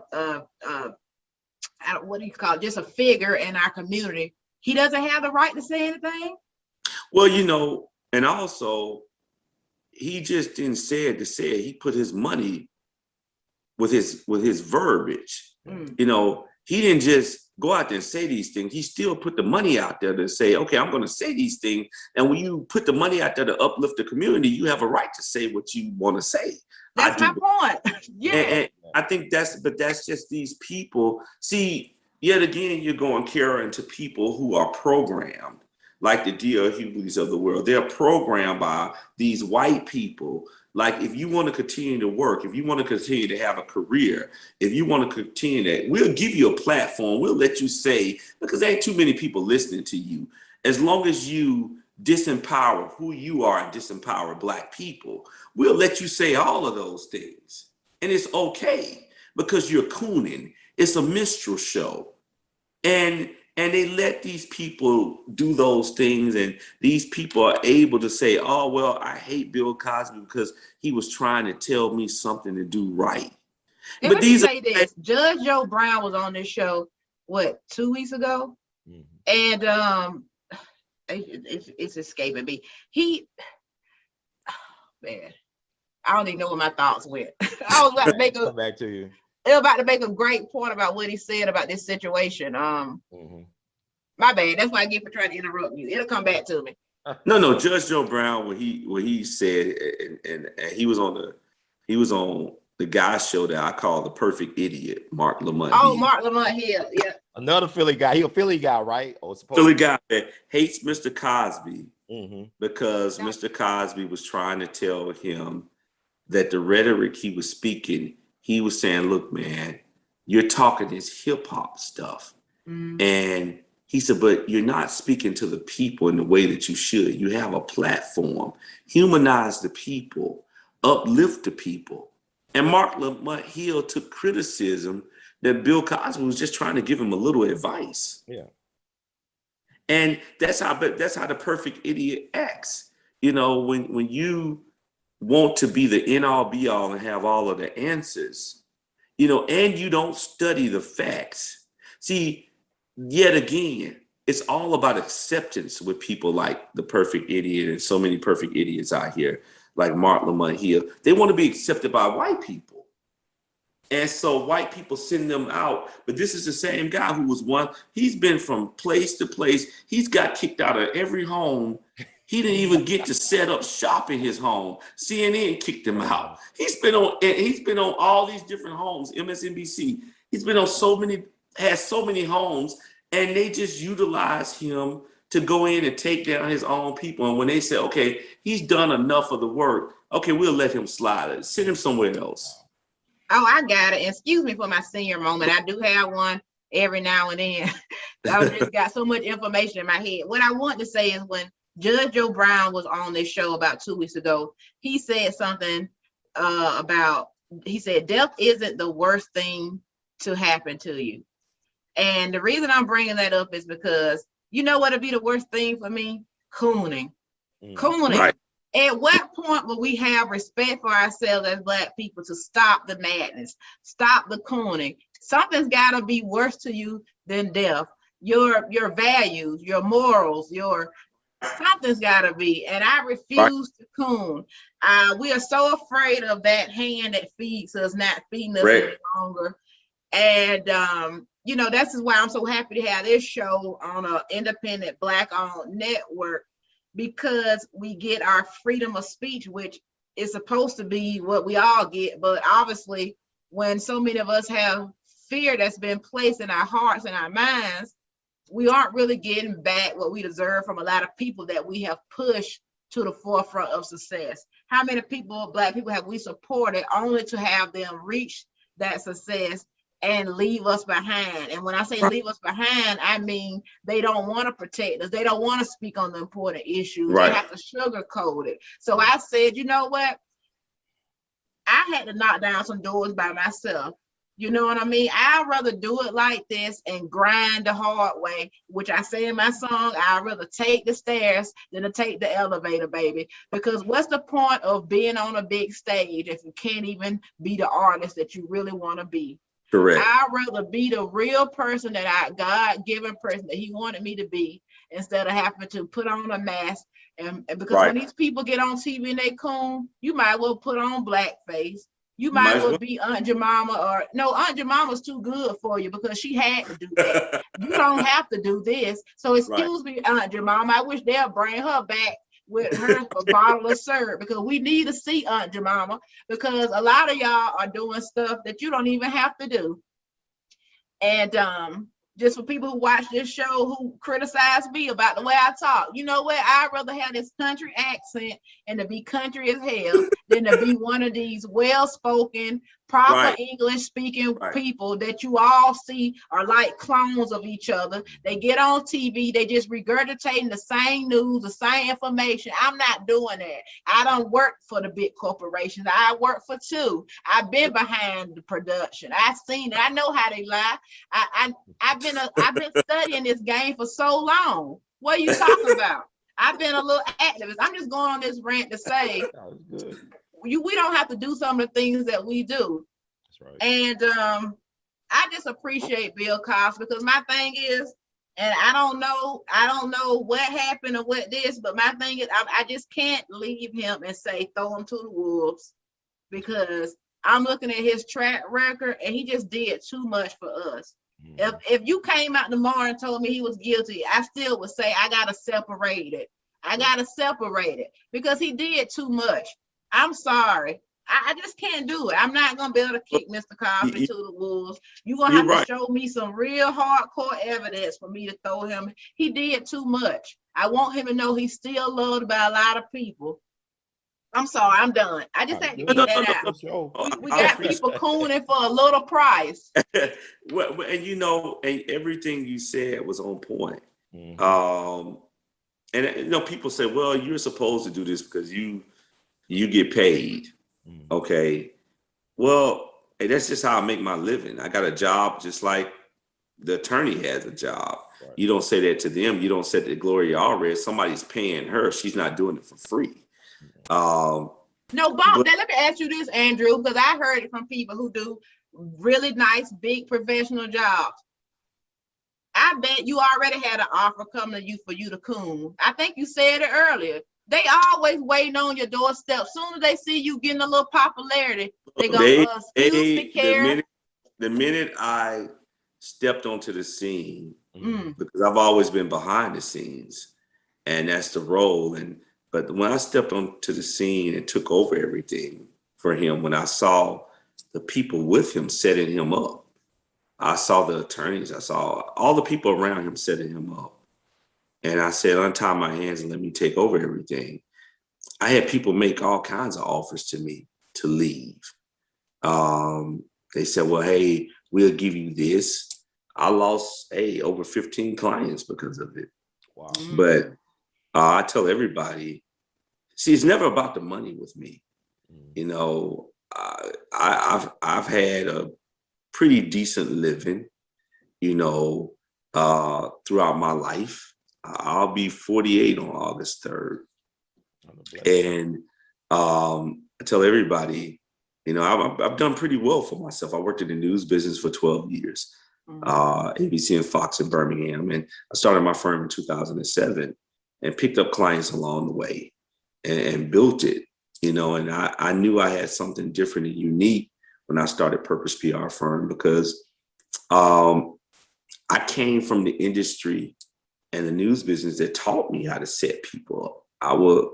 They would teach us how to put scandals and create scandals on political figures and go through their garbage and try to find something on them. So when you're taught this game, I tell everybody, it's a rarity to have a Black man to own a firm. They will let a Black woman, but not a Black man. And they're only going to let the Black woman go so far with owning a public relations and crisis management firm.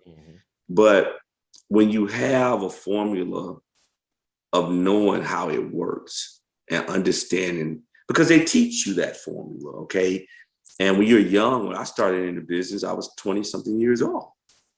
And I understood and I saw how, and I would always cringe because I'll be in the control room and he's the producer, white, the director, white, the TD, the technical director, white, the Chiron operator who puts your name up over you, white, the audio person, white, the master control person, white, okay, who sends you the breaks and then commercial breaks. Look, I used to do that job. They got us in there now. Okay, So, you know, I worked in every aspect of a TV business. I started out in the studios running cameras and worked my way up to selling the shows. So I understood it. And I would watch them when a shooting happened in a Black community. The producer said, go find somebody who speak crazy and who don't look good and a Black person with no teeth. Yeah. This is what they would say. And I'm sitting here in the studio saying, this is how they view us. But then when something happened in a white community, don't go inside the community because such and such anchor lives in that community or such and such corporate person lives in that community. Just stand outside the gate, but go find somebody intelligent. You know, we're our worst enemy because we put the worst of ourselves out there to represent the masses when we don't even have to. And that's what you said about the cooning. We don't have to do this cooning. It wasn't about the money for me. It was about, I went to this man and I said to him, I said, look, I have a daughter. She's my only child. And I have a mother, I have a sister, you know, her mother. I said, and I need to know, did you do these things? Because, you know, look, I got a business. I want to grow. And I had to ask him that question. And he looked at me and he said, Andrew, I will not take you through the valley of shame. That's all I needed to hear. Okay. And I told him, I said, and I know Mrs. Cosby and everybody felt that I was going to leave. And I said, let me tell you this. I would never leave. I got a formula. I have a strategy. I know how to work this. And when mainstream media blocked me, I said, okay, I got a game for them. I went to overseas media, started putting out statements. Then when mainstream media tried to slowly come back, I said, nope. I'm going to various local media outlets. I'm talking some of the most rural areas who had stations, maybe one TV station, one newspaper. They were happy to get a statement from Andrew Wyatt representing Bill Cosby because it blew their papers up. It blew their platforms up. Then they tried to come back. I said, nope. I'm doing this whole grassroots media thing. I'm going to shows like Kara Show. I'm going to the Boyce Watkins shows of the world, you know, the Nicole Views and Black Press USA.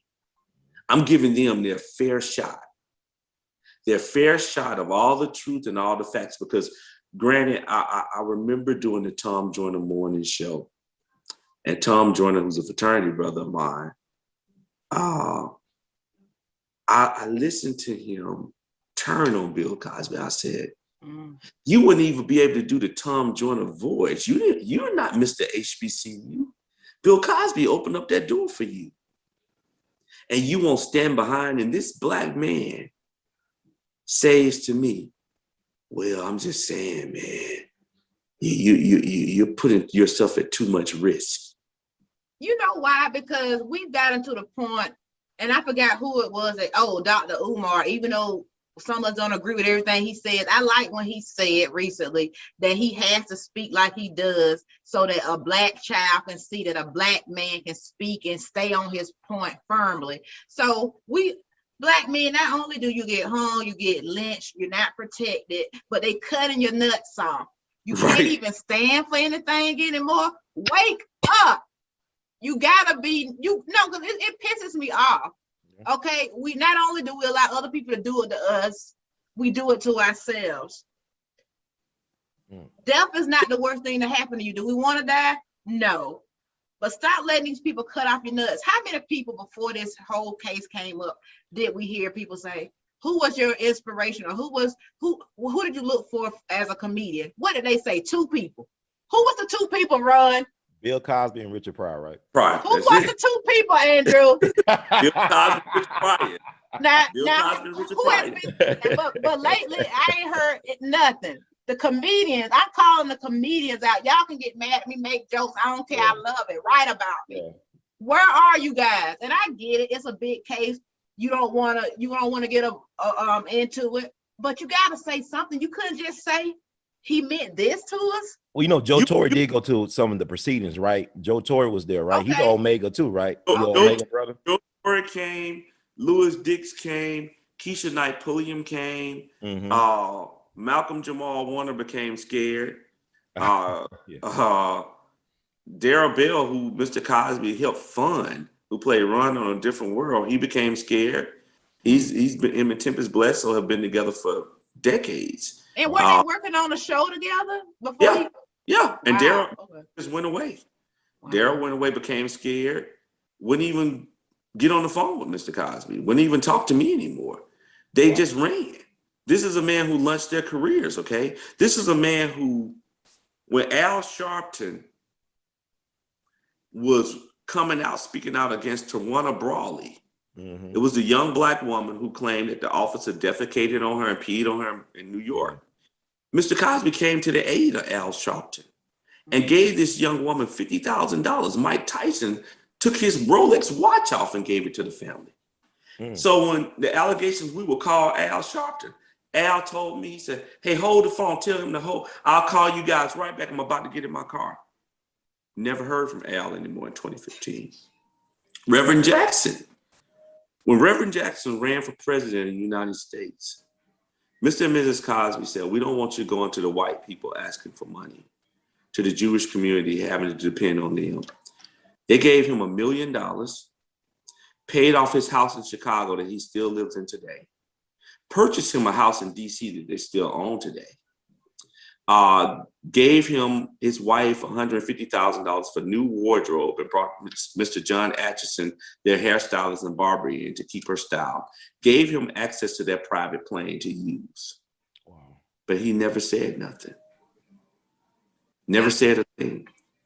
Oh. And to the Andy Young, when he wanted to run for Congress, Clarence Avant, who they did a documentary on called The Black Godfather. Right.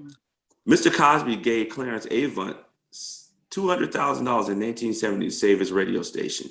Now, Clarence Avant's daughter is married to Ted Sarandos, the head of Netflix.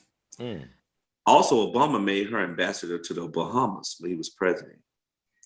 Clarence Avant called Bill Cosby up and said, is this man running for Congress in Atlanta?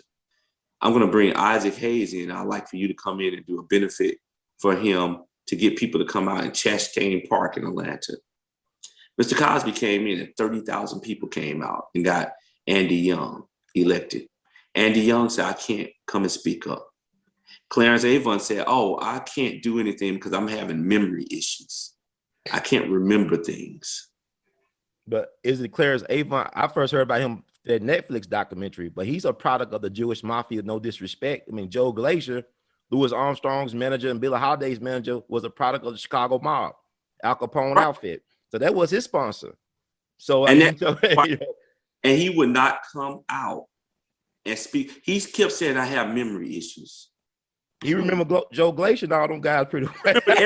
He remembered everybody in his documentary, but all of a sudden he had memory issues where he said, I can't speak out for Bill because I got memory issues. I can't remember all the great things. Yeah, Andrew Young, he created Bounce TV with MLK the Third, right? Right. Did they stop running reruns of the Cosby Show after all this stuff hit the fan? They were the only ones that put it on. Ryan Glover with Bounce TV put it on. Okay. But look at now. TV One, Kathy Hughes put it back on, but they didn't take any of Harvey Weinstein movies off the air because they said, well, we don't want to hurt these white women from making money and white people, but they took the Cosby Show off the air. You ever heard of this? You ever heard of this? Seventh Heaven.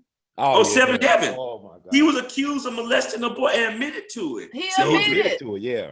He was 25, she was a preteen. Right.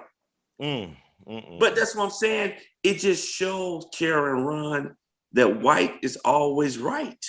But you know what?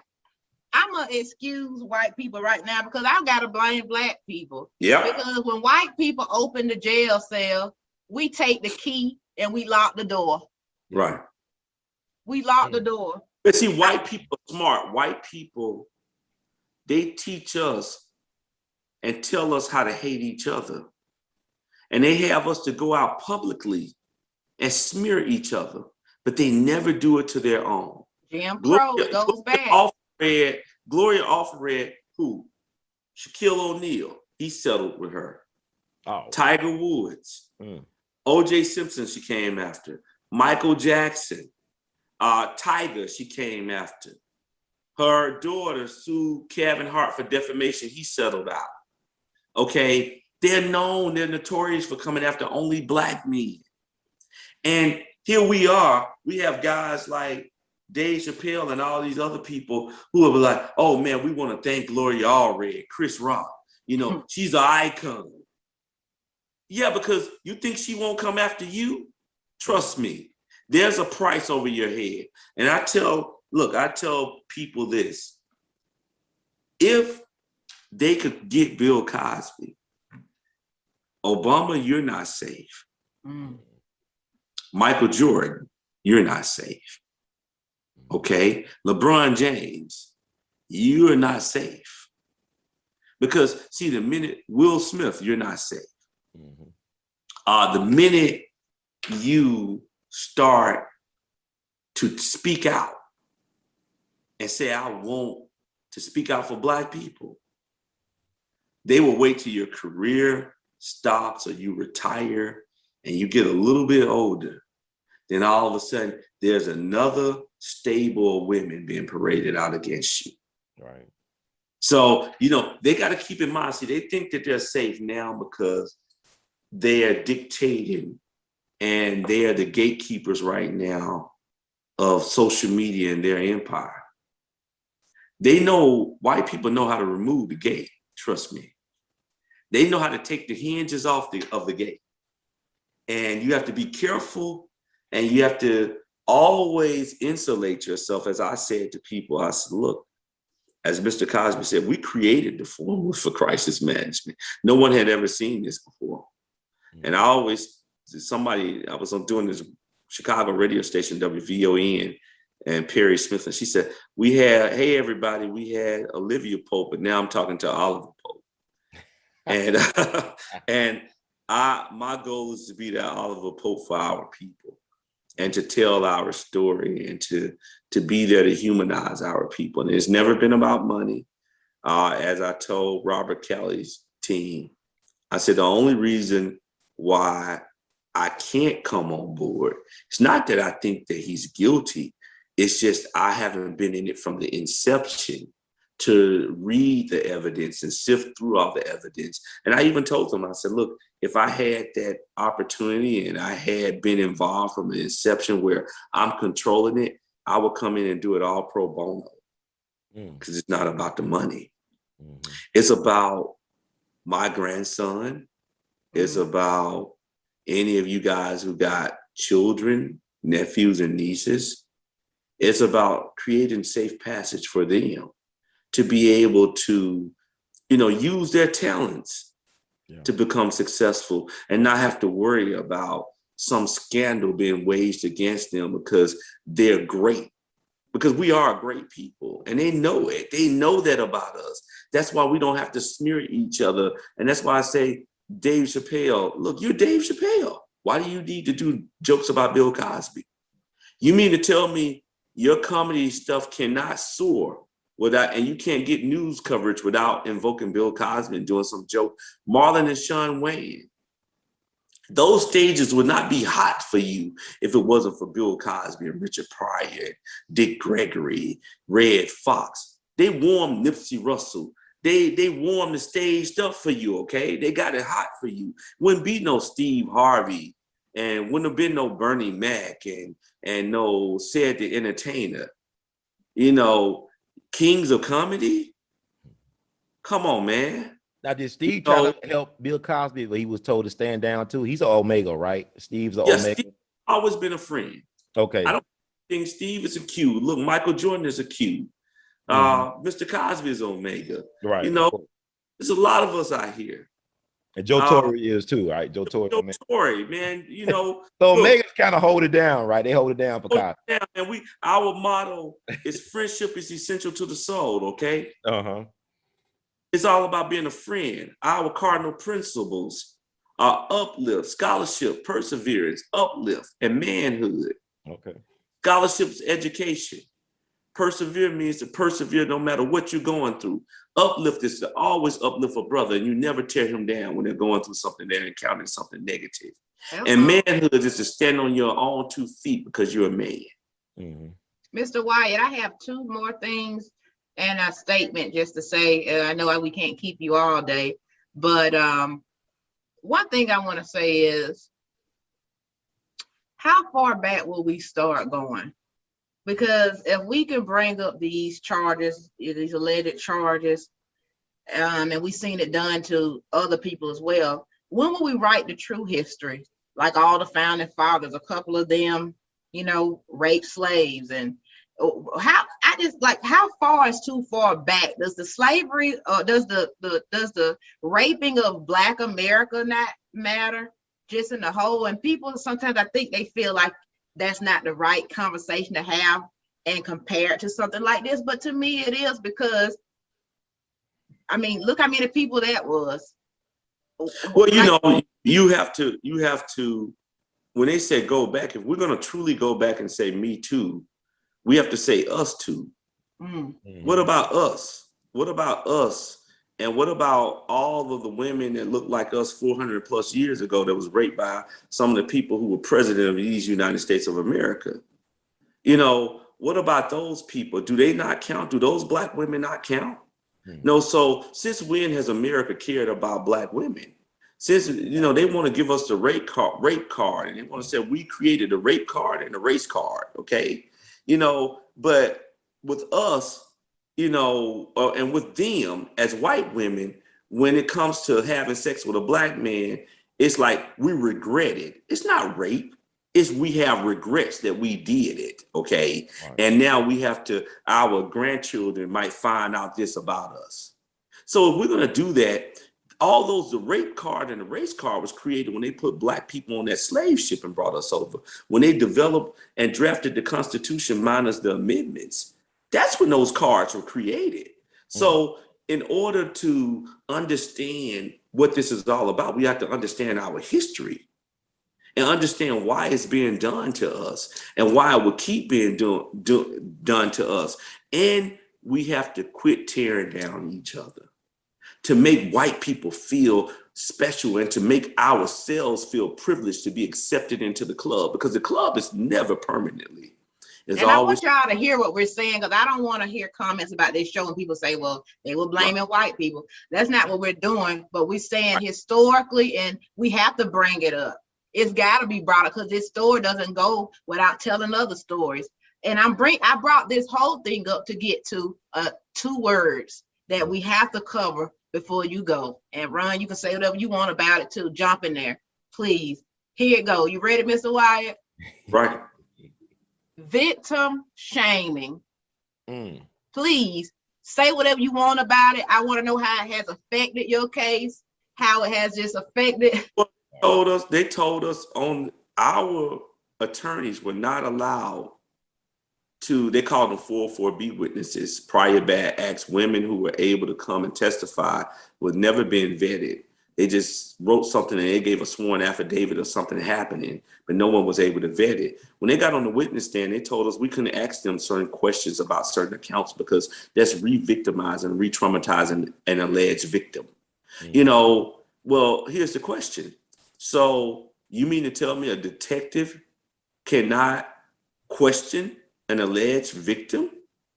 You mean to tell me she cannot get a rape kit done because that's re-traumatizing and re-victimizing her? How do you get to the evidence? How do you get to the proof? How do you get to the facts of what she's saying is true? So that's just white America now, creating those terms of re-victimizing and re-traumatizing and victim shaming. But those terms do not correlate to Black women, because America has never cared about Black women or Black girls. That's right. Okay, they don't care about your Black vagina. Just to be real about it, okay? Because they have been abusing your Black vagina for decades on top of decades, for centuries on top of centuries, and it's okay. When the white woman didn't want to have a baby, the white overseer went in there and raped the Black woman. And she had to nurse the baby. So, and then when the white woman didn't want to breastfeed, he had the black woman to breastfeed the baby. And ended up being called the N-word by the baby that you gave nourishment to. Now, how the hell is that work? So, but that's because we have been branded to think a certain way, to act a certain way, and to be a certain way by them. And it's some part of us like that brand. Because you walk into a building, you notice that when a black person see a white person and he know that white person, they run up to that white person because they want to show the black room, look, I got a white friend. Right. We have to start thinking highly of ourselves.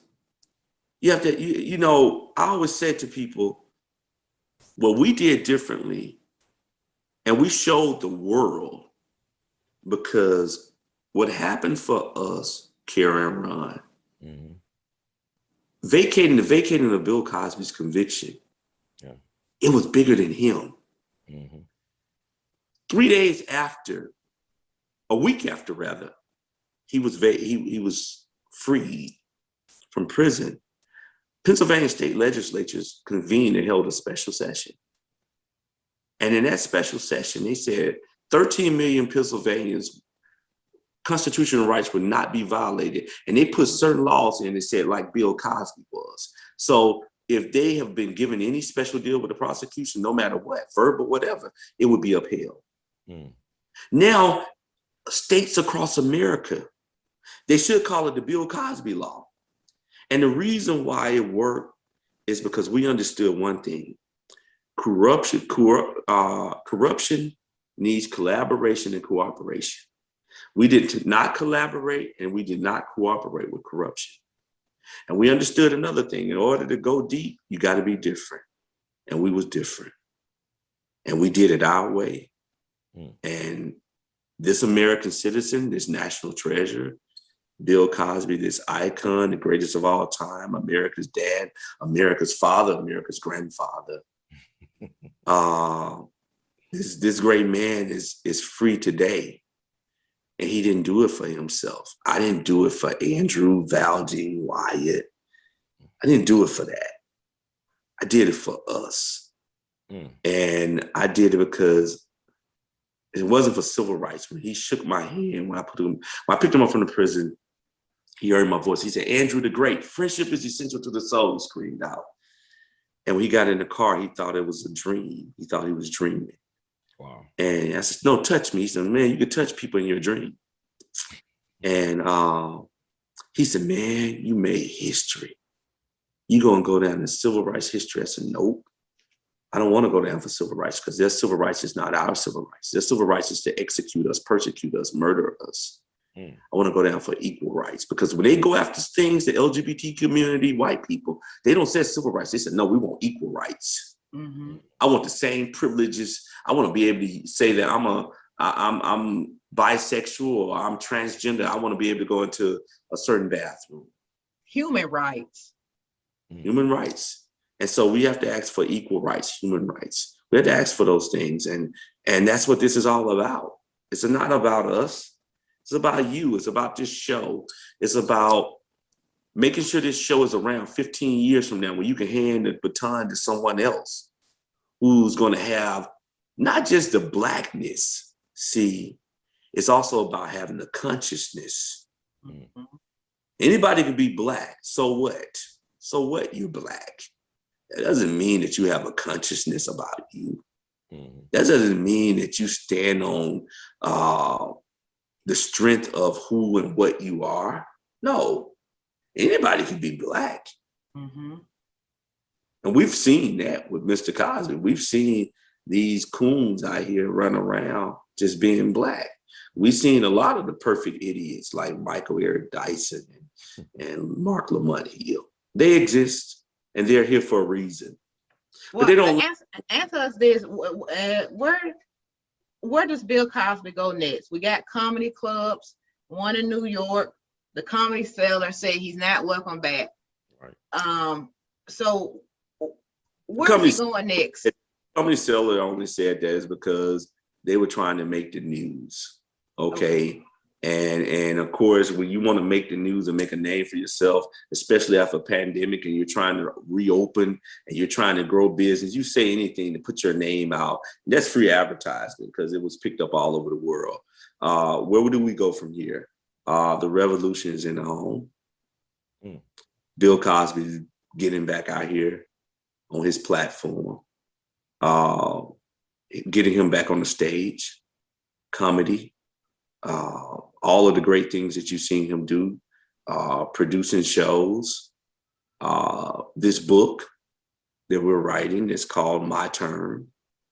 And he called it My Turn because he said, Andrew, it's your turn. And you will see him on the cover and he's narrating the book. We're just talking about how we came together. We're talking about the trial, how it all started. How Dick Gregory said to me, when I picked up Bill Cosby, he said, look, how old were you? I said, I was 37. He said, how old was Cos? I said, 73. He said, what year you was born? I said, 73. He said, look, N-word, the numbers don't lie. and and then Mr. Cosby, we joked about it. He said, boy, how old are you going to be on Tuesday, August 3rd? I said, 48. He said, I just turned 84. He said, the numbers don't lie. Right on. Still very funny. Oh, that's great.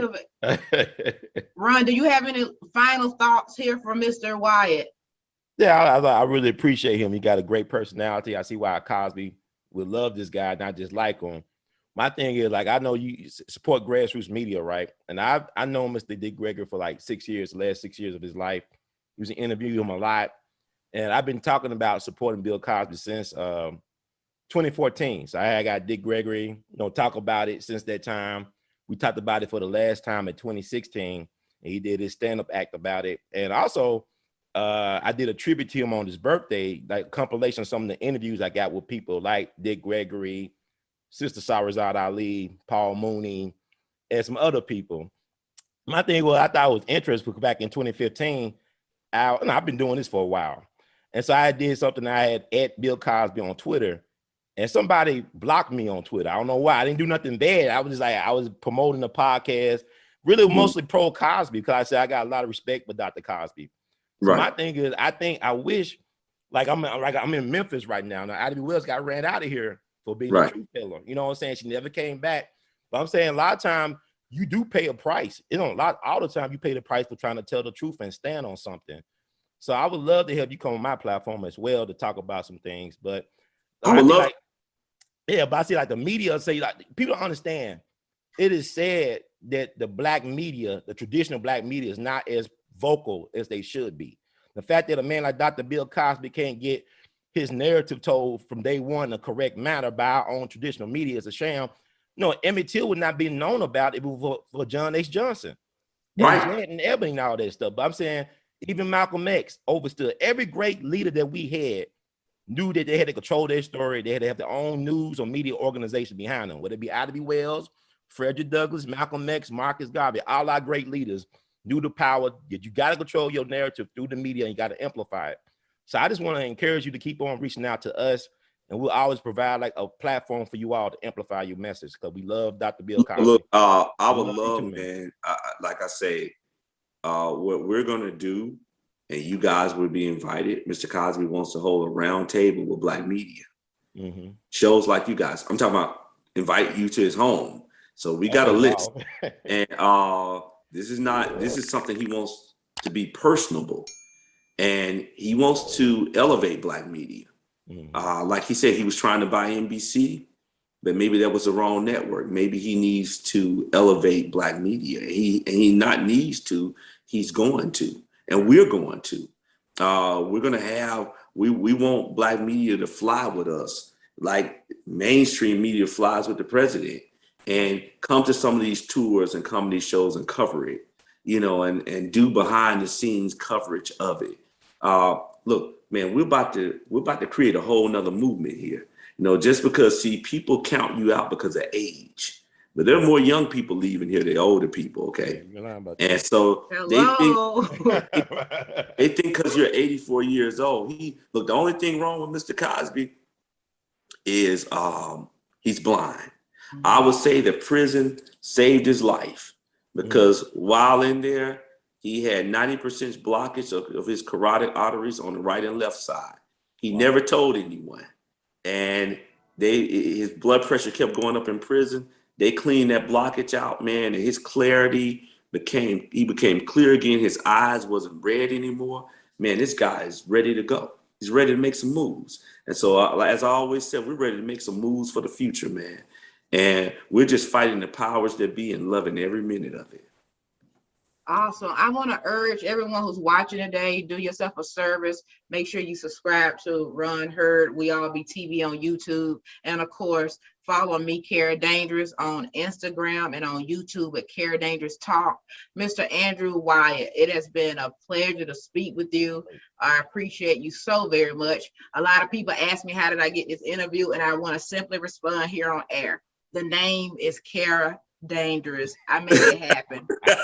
And if anybody else want to come on that want to rebuttal or got something to say, you know where to find me. If you want to find me, if you're that powerful, you know how to get at me.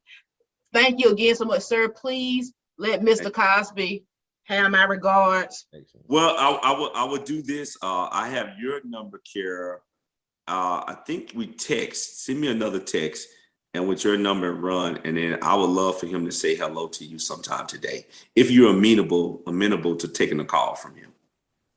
Wow. You talking about some surreal stuff, huh? But send me your number.